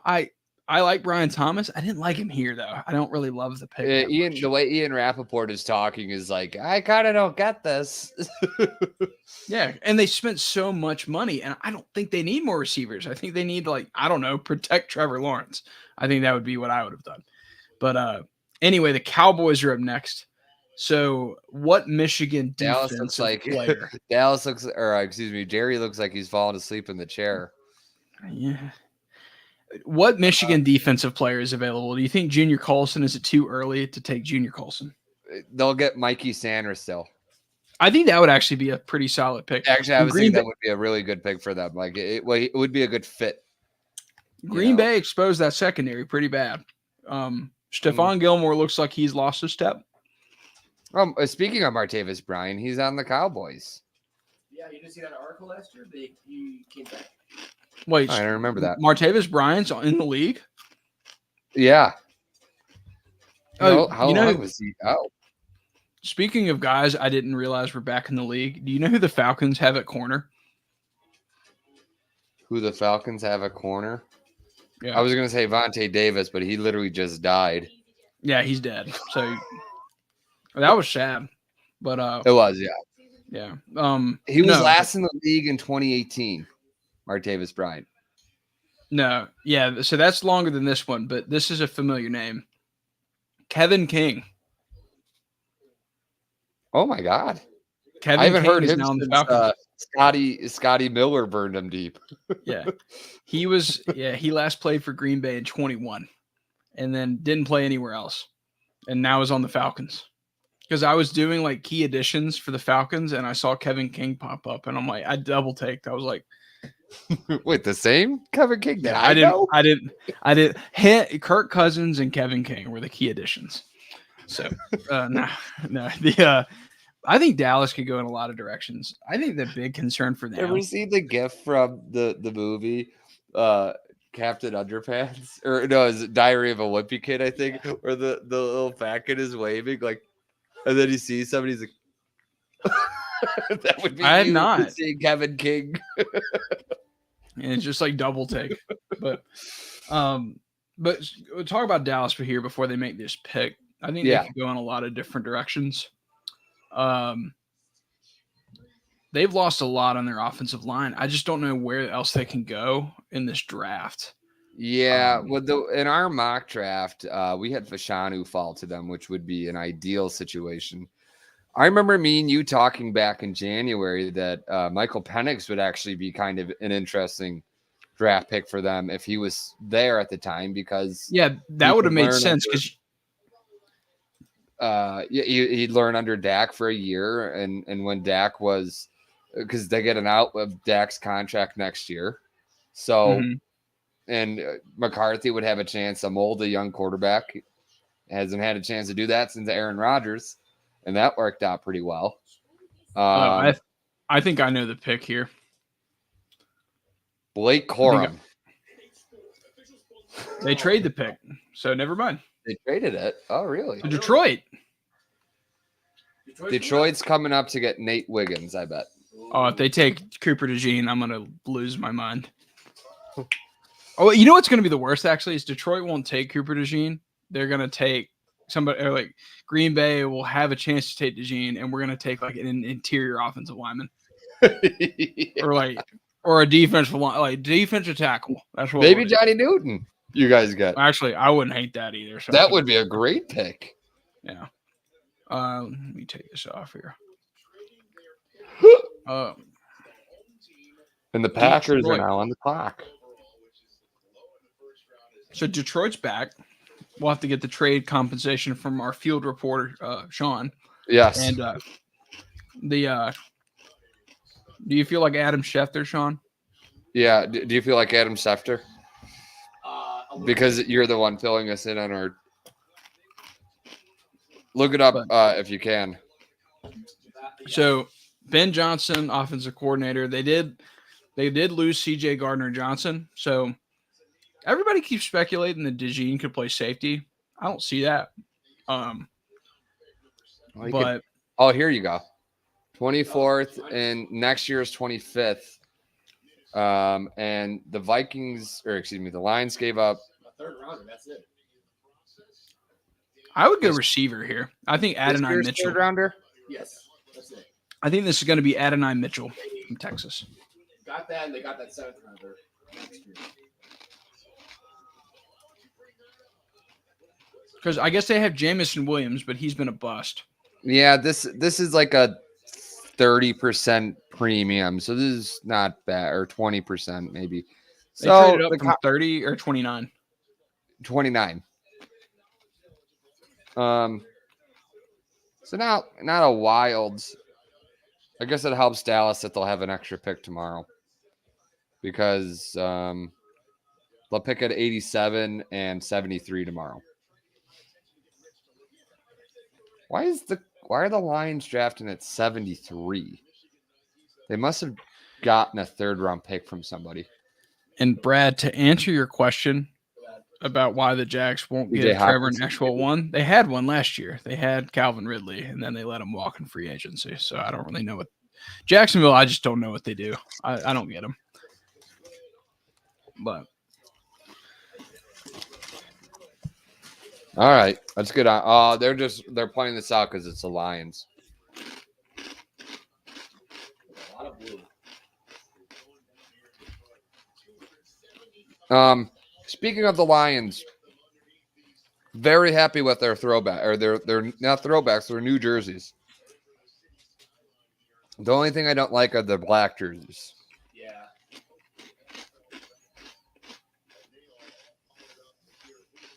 I'm not a fan of, if your primary color is not black, don't do have black uniforms. It's just stupid. Exactly. Now the Broncos, terrible. Oh, awful. Except their throwbacks, which should be just their normal uniforms. Yeah. That's what's going to happen. They're going to do what the Jets did and like have the throwback and then just make the throwback the primary uniform. Yeah, I'm happy the Jets went with their 80s uniforms too. That was good. The Broncos are the only team that really screwed up their uniforms this year. Oh, those are so bad. I didn't really like the Texans ones. Oh yeah, I don't like the Texans ones either. Oh, Sean, there was a guy wearing a bear costume right there. Oh, you're watching on ES. Oh, that's I know who that guy is. That guy is. That's a legend. He's. He's on TV every Bears game. Yeah. He's the de facto. All right, here.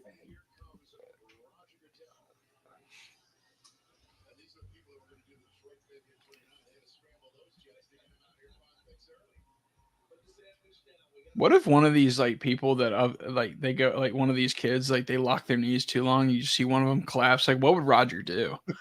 Would he help Like- them up? Like if they fainted, like knowing Roger, he'd be like, he would just do this, like, "Hey, somebody help this person," instead of Keep going.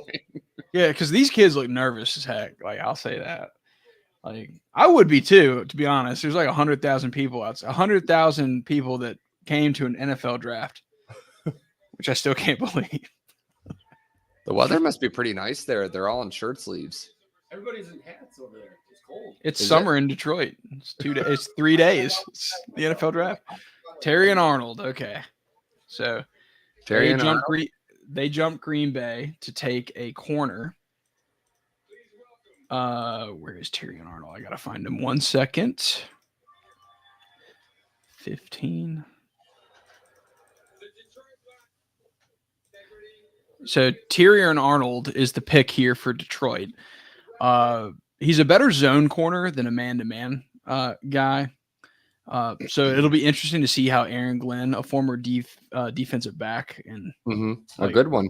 hard knock star, how how he utilizes him.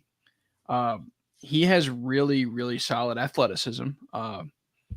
But it doesn't necessarily show up as much in the combine numbers. But like every person that watches a lot of tape on Tyrion Arnold, and I'm gonna be honest, I didn't do that. Like I'm not a sicko. Okay, I don't sit there and watch corner tape, but he brings a lot of, according to a lot of the scouting reports I've gathered, he brings a lot of versatility. He can play. He's like a Nick Saban defensive back. Like they're always solid. He's probably going to be able to play from the get-go, which is what Detroit needs to shore up their secondary. Yeah. Well, they lost Cam Sutton for his Oh, this is a great tweet. Yeah, because he got arrested, right? yes, he was wanted. For domestic violence, yeah.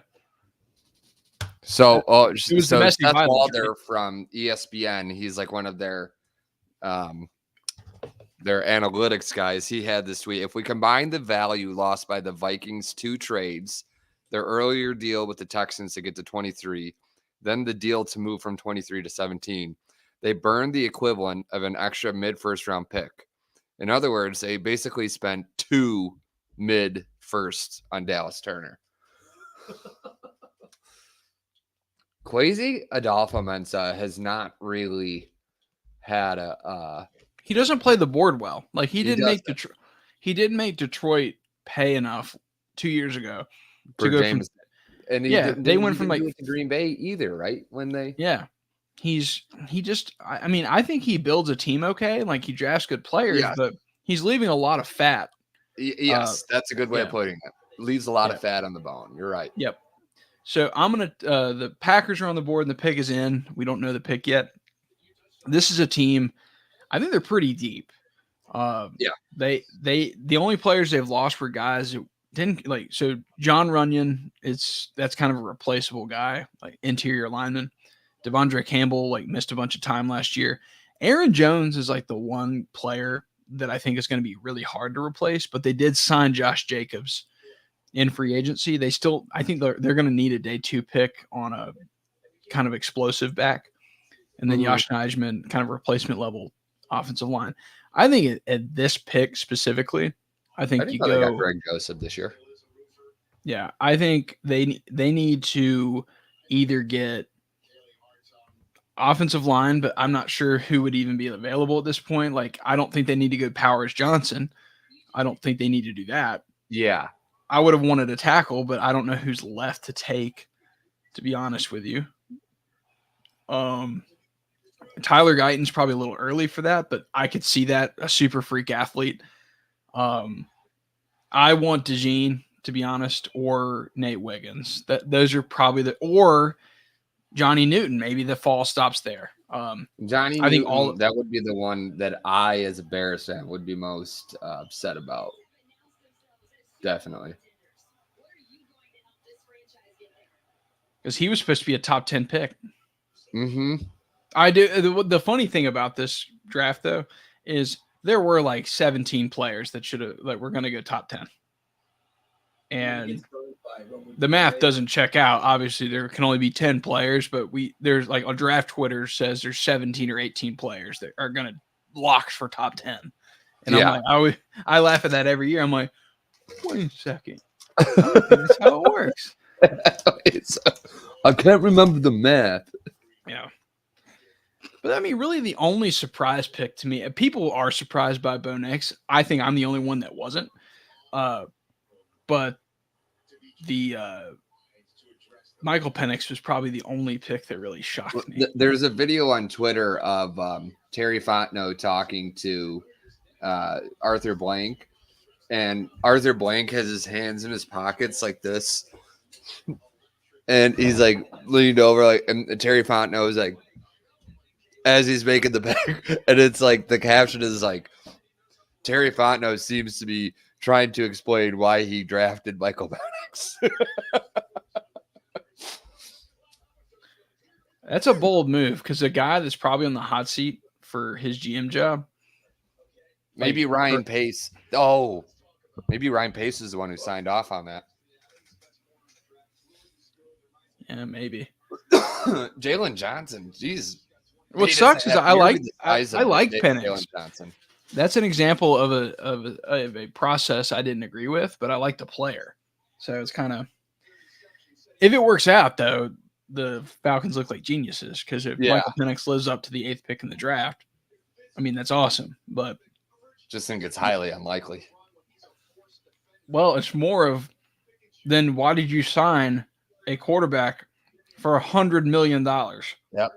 Why didn't you go? Yeah. Why didn't you sign? Why didn't you go after Justin Fields for minimal draft capital, and then you could draft Michael Penix, and that would make sense. Or why didn't you trade for Lamar Jackson last offseason, or at least make an offer? There's a lot. The way Atlanta does things, sometimes I don't get it. Well, it is funny how like a team like Atlanta does that.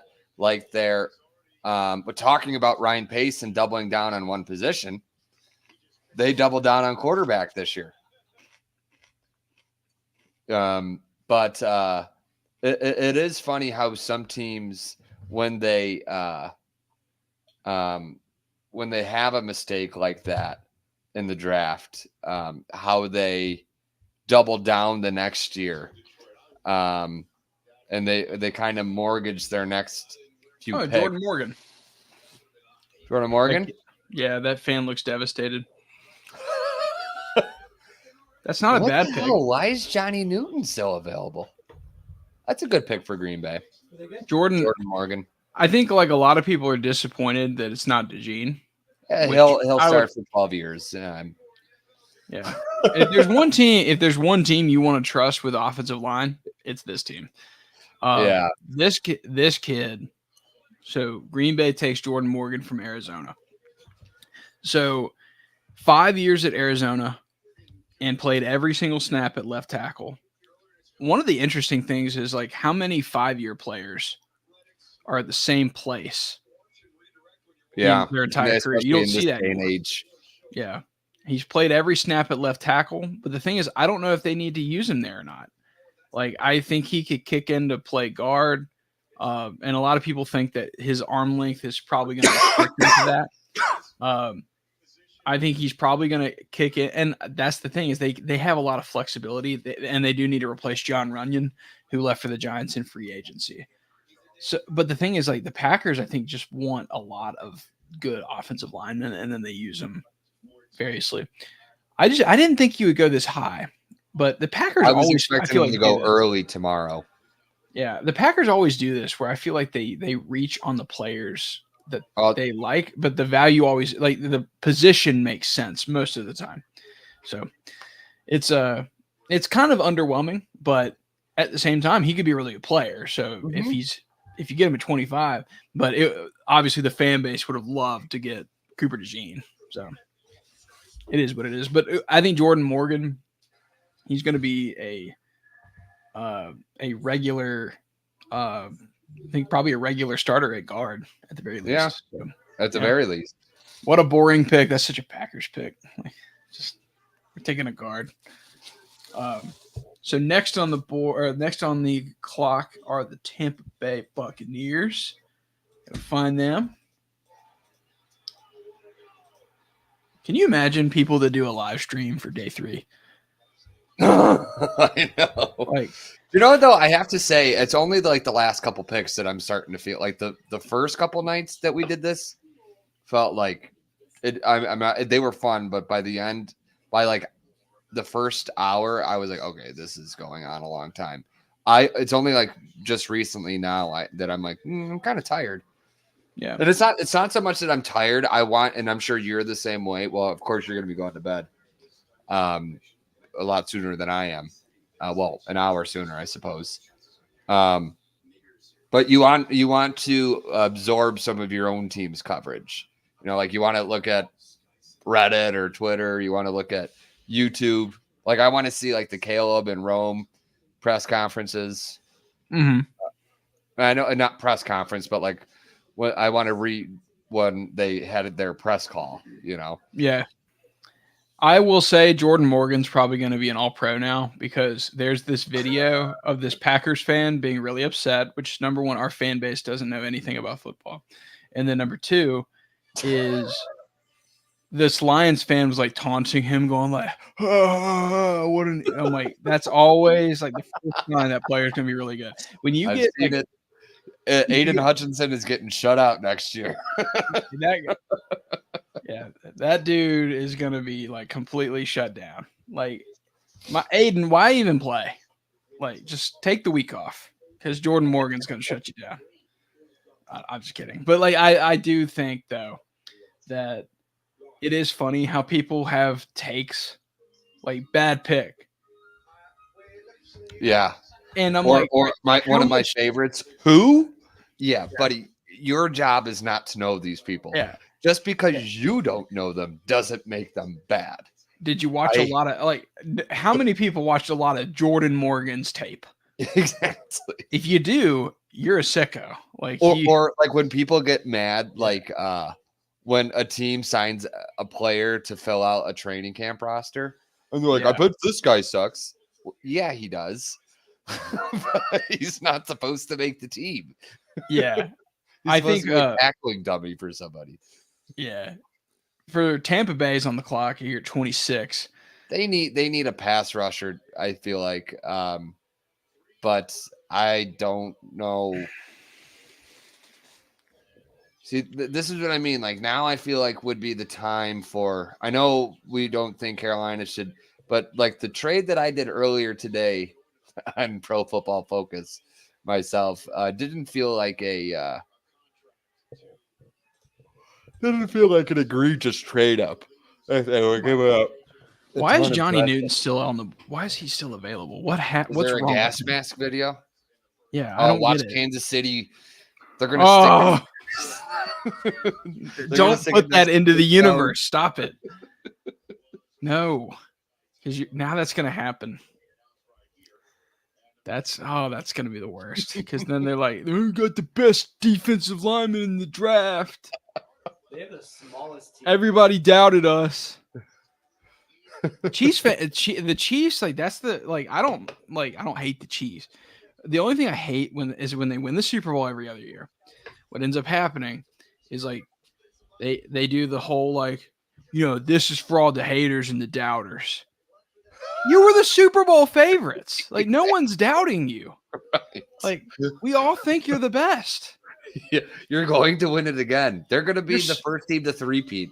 Yeah, and their whole talking point is like, we proved we could do it on the road. I'm like, no, our point was you've been so good, you never had to leave Arrowhead. Yes. Like, you're You so also much, got lucky 5 years in a row. yeah, but still, like, we get it. We know you're good. But everybody, this for all the doubters and the haters. It's like, yeah, we don't like that we're tired of you. That's normal. There's a Like- difference. Yeah, it's like but the doubters. Like, I hate that. It's so annoying. So Tampa Bay is about to announce their pick. I do notice they pick up the pace like right around 25. Yeah. They're like, oh, okay, yeah, all right.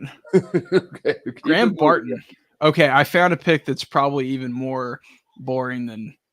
Oh, Graham Barton. Green Well, I Bay. was waiting for him to go. Yeah, Um, and to be honest with you, I'm kind of thinking like maybe I don't know if Green Bay just had Jordan Morgan ranked ahead of him, but like Barton is kind of a similar prospect, like really good in his own scheme. If I can find him, 1 second. We're starting to get to the point where I have to like look for these players.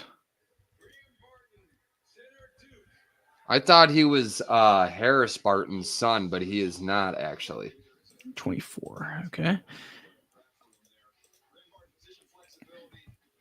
So Graham Barton goes to the Buccaneers at pick 26. They've been trying to replace the center position for a couple years, ever since that redheaded guy left. Interesting player because like you don't like I don't know, you don't see a lot of centers that play tackle. Yeah. That play tackle in the pros. He's a really good zone scheme and a zone scheme player. And the main take I have on this pick is this is a team that has gone under an underrated transition on the interior line. Mhm. They've had like players like Ali Marpet, Jensen, like they've either retired or left, right? Yes.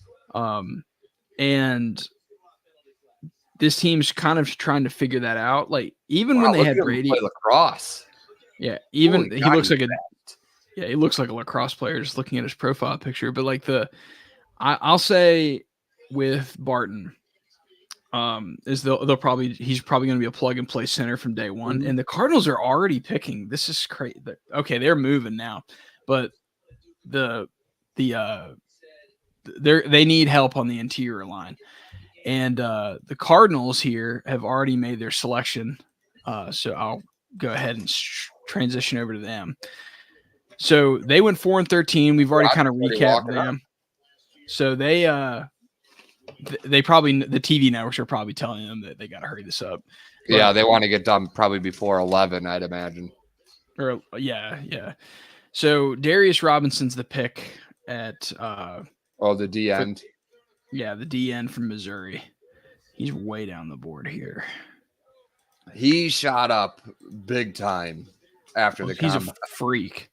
Yeah. Where the hell is he? 6'5", 285. Oh, he looks like he could be in the WWE. Actually, that guy, like he just has like that. 46. Like when they announced The Rock and at WrestleMania, and they were like 285. I was like, where is the weight? So Darius Robinson, 6'5", 295. And he's kind of a versatile player. I like to use the term bitch kitty, which is a term coined by Mike Pettin and his staff when they were with the Jets. There's a book called Collision Low Crossers. So these players that can play the edge at this size are very rare. Now, what he's not going to do, I'll start with the positives. He's a long and powerful athlete. So he can play on the edge, but he can play at that weight, which is really unique. But he's not going to win with like speed and agility, which is like what a normal edge rusher does.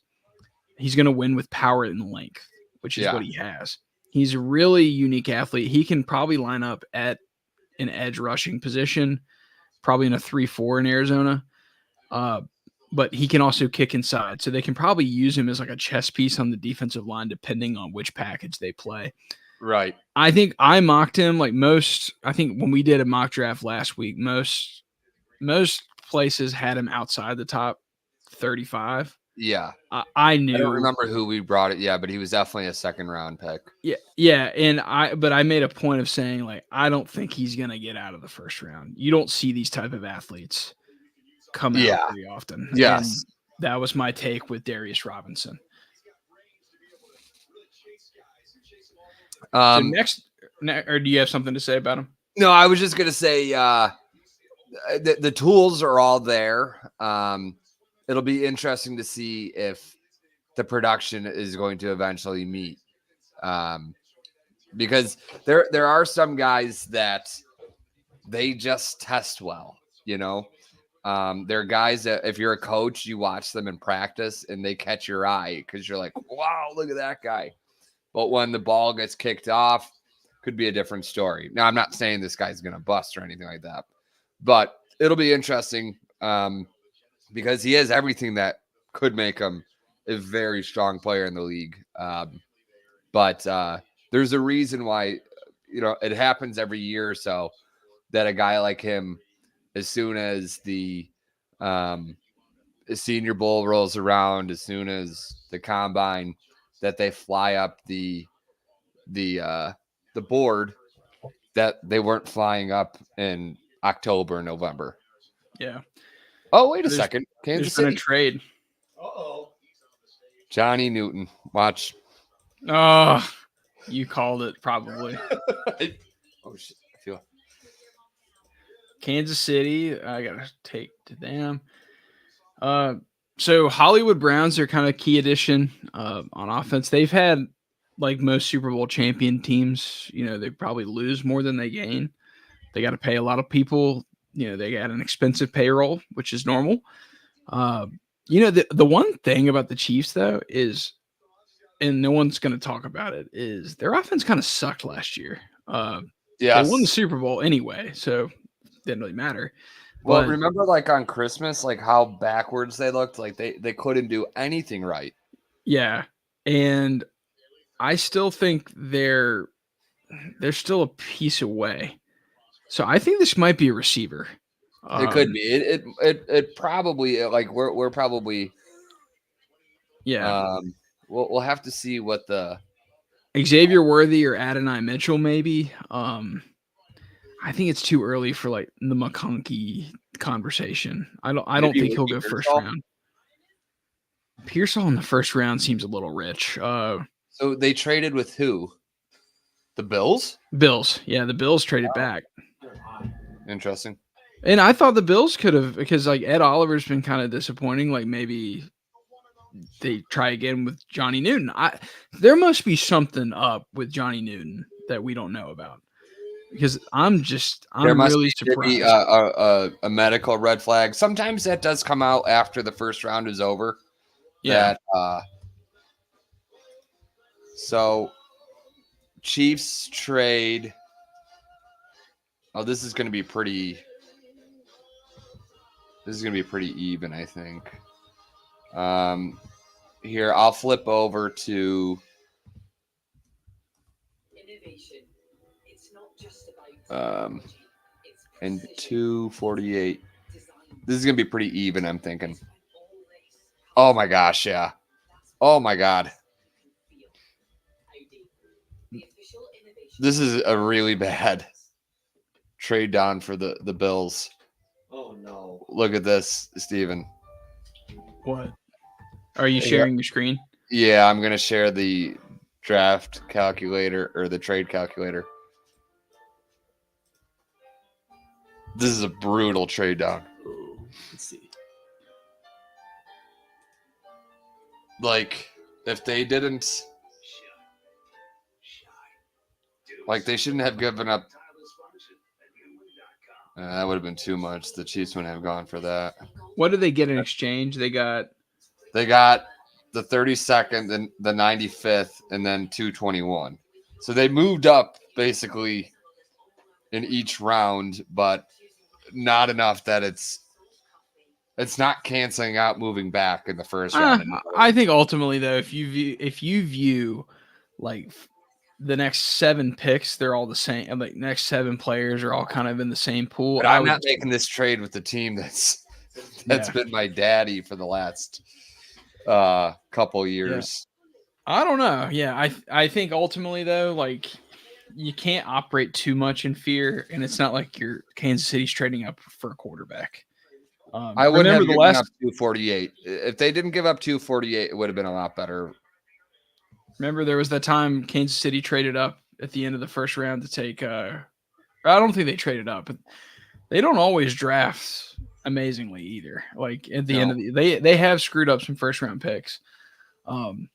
Where they've made great picks where it matters, right? Chris Jones, Patrick Mahomes, like that's probably gotten them to the playoffs every year just because of those two players. Creed Humphrey was a great pick. I think it's going to be receiver.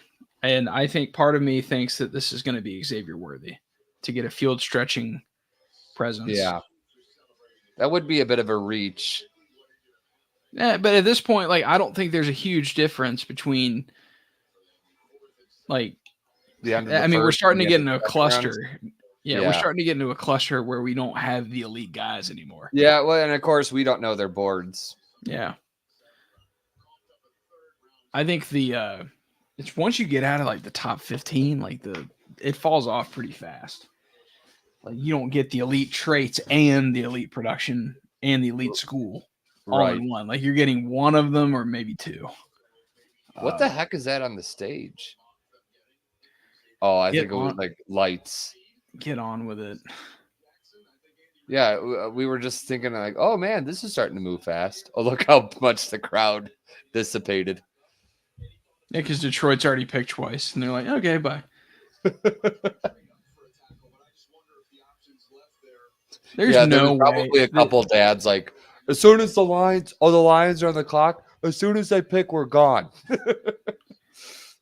This is it is kind of dumb how we've been live for 3 hours and 40 minutes and we're still 4 picks away. Or 5 picks. 5 picks. You're gonna get it before I do.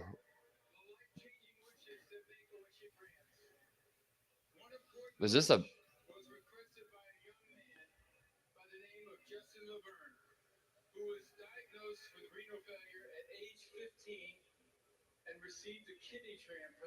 Oh, that's nice. Do you remember when during the COVID year when Goodell was like he was calling the pigs from his basement? Yeah, I do remember that. Yeah. That was hilarious. And then you could do they had a sweepstakes. Oh, Xavier Worthy. I'm really good at this. Oh yeah, you are. Yeah. Like I just get a feel. I gotta find him. Where is he? Texas. PFF was a lot lower on him. They had him, at least when I was studying up, they had him at the 69th best player in the draft. But obviously, this is where the things get a little crazy. So Xavier Worthy, I think we even mocked him at like the end of the second round. We And he's- mocked him to the Chiefs. I Yeah, at drafted the- him for the yeah. Chiefs, but So fastest 40-yard dash in combine history, oh yeah. which is just Can incredible. Mahomes overthrow him? So like I don't, and this is one thing they were kind of missing. They didn't really have that field stretching player. He has a good profile overall though, because he was an early declare. Solid yards per route run, not great, but the quarterback play at Texas was kind of crappy. Yeah. The only question I have about Xavier Worthy, and we've discussed this with other players, is why was his freshman season his best? Like, why didn't we see more progression? As like, I like to see a ramp up, like every year kind of stacks on each other, and it didn't really happen for him. Yeah. He might have been better off staying another year and seeing like if Arch Manning got snaps this coming year. Yeah, but it worked out for him. He's a first round receiver, and he's a Yeah. first round talent. Like you run a 4.21, and he was a productive player, and he's going to the Chiefs. Think about this question: is how Yeah, high it does he worked go? out big time for him. How high does he go in rookie drafts in fantasy football now? Because Yeah. he's linked to Patrick Mahomes now. Like, it's gonna be pretty interesting, to say the least. Next on the clock are the Cowboys.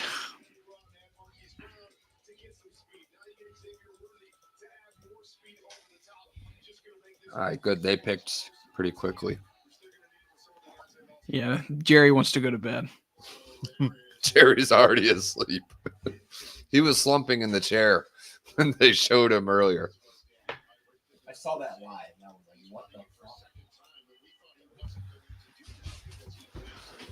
fuck? It is annoying. I have to when I update the scroll, I have to take the scroll off the screen.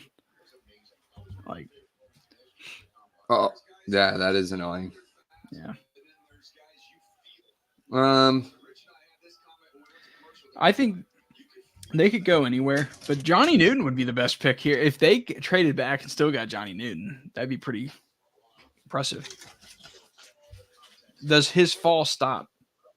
What about the kid from NC State? Peyton Wilson as like a Vander Esch replacement? I could see it. That's what I was thinking.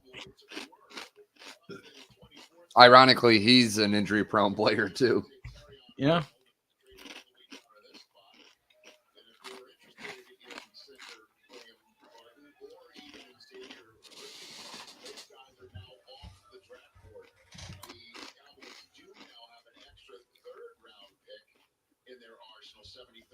Tyler Guyton. Okay. Oh yeah, they needed to. That's a good pick. Yeah, He's a left tackle. Yeah, he's an athletic freak.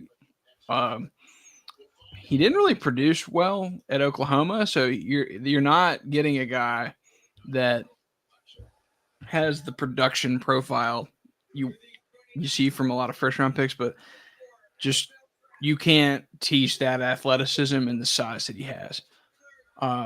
He's probably more of a project, but if he's going to go to one team and kind of develop into something special at tackle, probably this team. Just a ridiculously big player. 6'7", 327. Played a lot of right tackle. I think he can play anywhere on the line. He's just got to get coached up a little bit. So I think this is right around the range. I had him at 29, so he went at he's actually I had him ranked at 29 and he's at 29. So or pick 29. So I think a solid pick for the Cowboys, and the fact that they traded back and got somebody that they probably needed anyway, probably a win for them. Yeah. The Ravens are on the clock. The Ravens could use wide receiver help. They could use DB help. Nate Wiggins seems like a perfect Ravens pick. Or that I could see the Johnny Newton there too, because like they're kind of one of those teams that like they take a guy that fell like Kyle Hamilton a couple of years. Yeah. Oh God, yeah, I still can't believe. So he looks like he's going to pass out. Jerry. Hey, did we turn the pick in already? Turn around. No, he's just emotional. Understandably.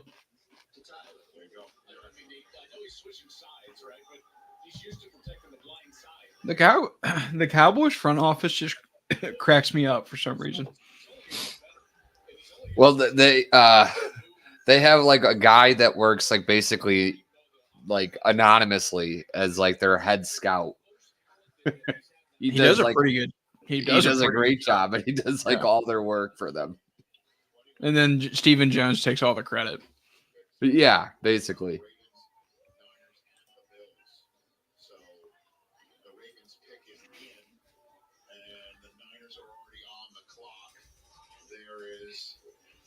It felt like the Ravens missed their opportunity to get to the Super Bowl last year, though. Yeah, they turned the ball over too much. I think their big problem offensively, though, is they don't stretch the field enough. No, they do not. And actually, Xavier Worthy would have been somebody Kansas that City, and maybe Kansas City's that's who they were like, we got to jump Baltimore to get to them. You know, hey, Buffalo gets to pick 32nd. Finally. First time ever. He did it. Hey, Buffalo, do you think Brett Veach told who's the guy in Buffalo? I can't think of his name. Brandon Beane. Yeah, Brandon Beane. Do you think he told him, hey, man, this is your Super Bowl. You pick 32nd. You did it. Congrats. Hey, you could have that win over us now.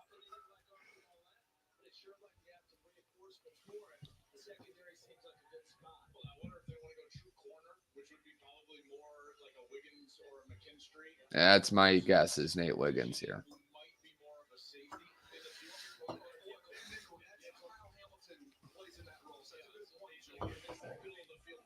What I'm actually looking forward to is just leaning back because I've been so perched up for the last 3.5 hours.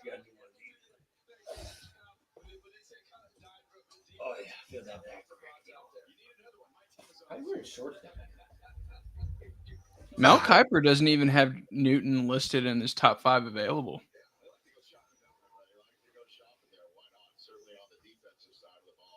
This was a very shock. This was shocking in the first round in ways that was not really that fun. Yeah. Baltimore goes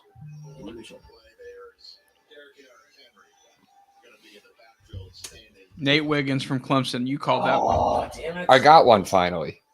Yeah. So Wiggins is let me pull up his thing real fast. Yeah, I was just looking at his.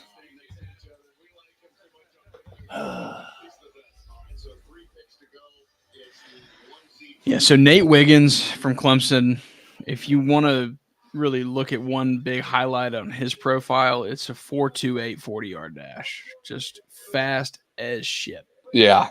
Like, Recovery speed, as they call it. yeah, and I think he is an elite man-to-man outside corner because you He's can be elite. toothpick. Yeah, you can play man-to-man if you can run, right? Because it's hard to beat him with speed, and even if he gets speed, you mentioned recovery speed. He can get there. He can be a little bit of a liability in the run game because he's Well, when you're as small as that, you're not going to be the guy that's coming up to make the hits. If you ask a lot of Clemson fans, though, they think that he's actually not that bad in the run game. It's just, he's small, so he's not going to necessarily make a lot of highlight plays with his tackling. Oh, I plays love with- that. He has 2 plays on his highlight tape there where he's chasing down a guy about to score and strips the ball in the end zone. A lot of people talk. He has like that dog factor in him, Yeah, right? Where he he has, and that's guy. yeah. So he handles he really is competitive. He plays the ball really well, even when he does lose.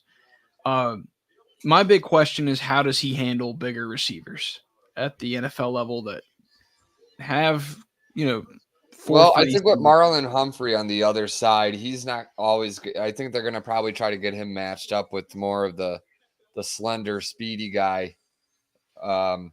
He won't be going up against, he'll probably line more up with, trying to think of somebody. I don't see him going up against Jamar Chase is more slender. Yeah. If T. Higgins were to stay in Cincinnati, I feel like he wouldn't be going up against T. Higgins. That would not be a good matchup for him, I don't think. No. 49ers are on the clock. Does T. Higgins get traded tomorrow? Who knows? What if he gets traded tonight? He could. 49ers give up that pick. There's a TED show now? We finally see Carolina pop up on the screen. But San Francisco, they've been to the Super Bowl, last couple of years. Went to the Super Bowl last year, got the NFC Championship game in 22 and 21, Super Bowl in 2019. So they've been one of the most consistently good teams in the league, but have come up short time and time again. They've really added a lot of talent. I don't think Chase Young was that big of a loss. I think he was kind of a liability, to be honest. Eric Armstead's probably actually a big loss. He went to Jacksonville. That's a huge loss. He went to Jacksonville, right? Yes, he did. Yeah. So there's a lot of directions that they could go. At this point, I'm thinking probably probably like a best player available type of situation. Yeah, well, when we were drafting with them, we traded up and they drafted Byron Murphy, which would be a great pick for them, which would have been a great pick, I should say. I think Sanders still would actually be a great fit for them. Yeah, Mikey Sanders still could work for them. Who else was I thinking of for them there just a minute ago? Can't think. Who did I think? Jerzon Newton. He still hasn't been picked. Yeah, well, yes, he's still out there. But But I mentioned this earlier. I didn't know if you heard it, but like, Mel Kiper, like they were Kool-Aid McKinstry's still out there. Yeah. There's some players that I thought were like highly touted, and then I looked at like Mel Kiper's list and I saw a bunch of guys that were like I thought second round type of players. Yeah. I don't know. I think this is the point in the draft where like player 50 through 25, 23 are all the same. Like you Yeah. just pick your flavor. So I'm still mad. I would have liked DeJean, but who knows? DeJean might fall out of the first round. Last week, I was just saying how I think he might go in the top 15. Well, he got injured, of course. So there was something he didn't test on. I think he didn't do the agility test at his pro day. And you can see that on tape. He's not the most agile. And I think some teams were a little bit. Like he doesn't change direction. They wanted to see that.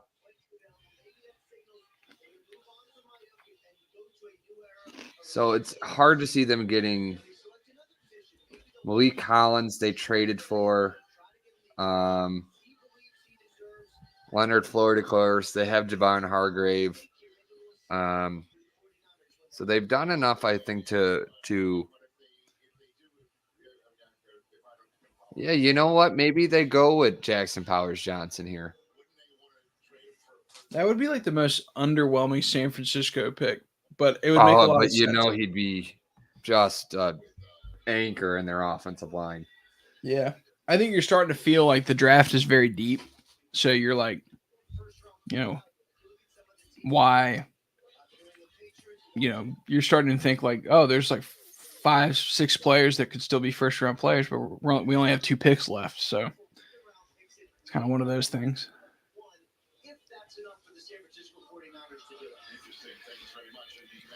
So Rappaport, well, it doesn't look like it's going to happen now because San Francisco's got their pick in, but he was mentioning that, I guess he was theorizing that some teams that are picking early tomorrow could package some things to move up to where San Francisco's at. But yeah. Well, no, they made the pick.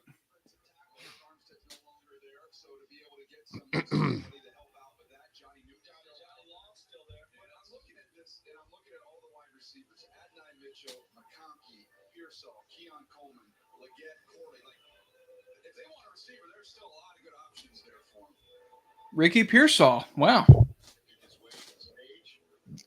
So Brandon Ayuk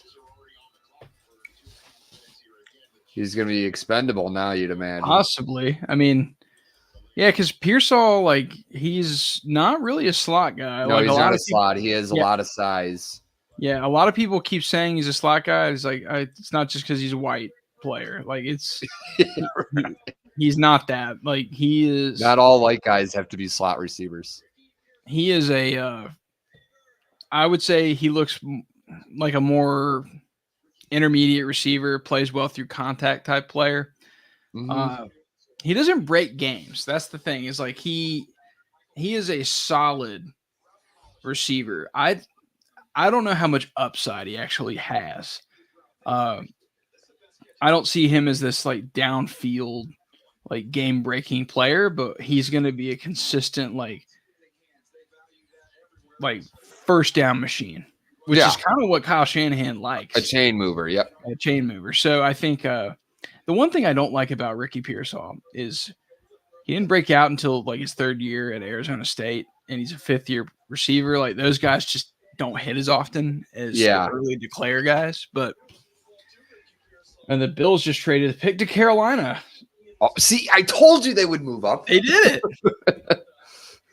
So Buffalo trades out of the first round. So, but I think Pearsall is a solid player. I don't think he has the upside of Ladd McConkey. No. I would have taken McConkey over Pearsall, but the 49ers feel differently. So that's surprising. I liked Pearsall, but I never thought he'd be a first round pick. No, I was expecting he'd be a definitely somebody that was going tomorrow. So we are going to get Carolina on the clock tonight. I was not ready for this. So Carolina. What if they traded their 2 seconds for Spencer Rattler right here. Okay. But Spencer Rattler. so Carolina, they were awful last year, 2-15. Just Carolina needs Jesus. They need everything. They traded and, pretty much every asset they had outside of Bryce Young. Brian Burns, Gross Matos, Luvu, Jeremy Chin, all gone. They've brought in a lot of veteran free agents. And they traded for Deontay Johnson to try and Deontay Johnson's not going to fix your passing game. He's an intermediate receiver. No. Kind of like Ricky Pearsall. Like he reminds me of that kind of player. Yeah. But like what they really got to figure out is how to get Bryce Young comfortable. Yeah. That was my take in the mock build draft. the incubator, as I call it. So a lot of people are going to think right now they're trading up for a receiver. Yeah. I thought Pearsall would have been a good pick for them tomorrow. In my mock draft today, I had them trade up for Troy Franklin. And he could Now be a guy. he might conflict with Deontay Johnson in terms of how they fit. Yeah. Xavier Worthy would have been interesting. I think McConkey could be here. Maybe they go Jatavian Sanders at tight end, or Jackson Powers Johnson, and They do need a center. Yeah, so just go ahead and solidify your interior because they added Robert Hunt and Damian Lewis. They spent like $180 million on the interior. That has to be a depressing trip. They're showing Panther fans to the draft. Like They didn't you even know imagine? they had to come tonight. Yeah, you're here and and there's Caleb Williams. You're like, all right. Could have been yours. I did that. Like the Joe Biden stickers. I did that. Like it just had Scott Fitterer. Yeah, I think Carolina, they're gonna go offense. I would hope if I had the take that every pick in this draft for them needs to be on offense. Just get Bryce Young in a place where he can win. And get some confidence back, because if he doesn't rebound this year, like that looks like a lost cause. And then you traded basically the entire world to the Bears and let them rebuild their team in like a year. And now you're in a bad place. So you're kind of stuck in the bed with Bryce Young. You have to make it work. So surround him with talent. That's what I would do. I'm curious to see what they gave up, like just to move up one spot. They gave up. Buffalo's basically moving up 60 picks on Saturday. So Buffalo had, of course, 32 and pick 200, we'll say, and Carolina had pick 33, of course, tomorrow, and 141. So that was the trade. Fair enough. So I think this is Powers Johnson. That's my prediction. Yeah, I feel like that too. Tory Taylor from Iowa.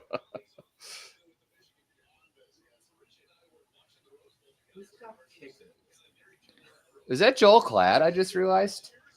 Yeah, he's on NFL Network this year. I didn't know. Xavier Leggett. The South Carolina. Oh, you'll have to tell us how all the guys at work are talking about that tomorrow. Yeah. Well, and that was one.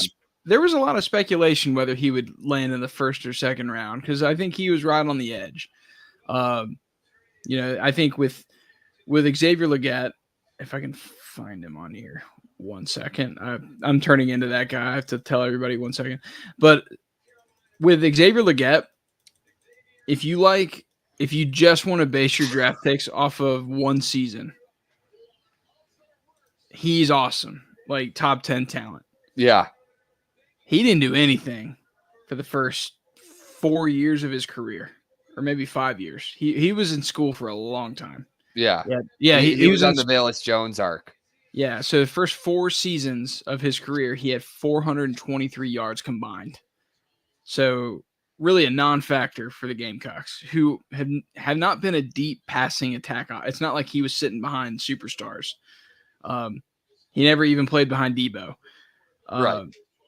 But he broke out in a big way last year. 71 catches, 1,200 yards, 7 touchdowns, and a 3+ yards per route run. He showed out. He was Yeah. awesome. And that's my question. It's like, what Xavier Legette are we going to get? Are we going to get 2019 to 2022 Xavier Legette, who was a total bust? Or are we going to get the star in Yeah. 2023? And that's why I'm not going to pretend like I know the answer to that. Yeah. And I think that's the reason why he's a late first, early second round player versus a mid first round, early first round player. In Mullen, South Carolina. Yeah. He is if you watch his 2023 tape, though, he's one of the most impressive players. He's just awesome. He's so physical, contested catch player, can get yards after the catch. Just a super impressive athlete, 6'3", 227. I think he's really impressive. But like I said, are we getting the guy that did nothing, or are we getting the guy that was elite? And I want to make sure I'm getting the 2023 guy. But Yeah. we see this all the time with these late breakout receivers. They bust. Yeah. And there's a lot of bust potential with Xavier Legette, no doubt.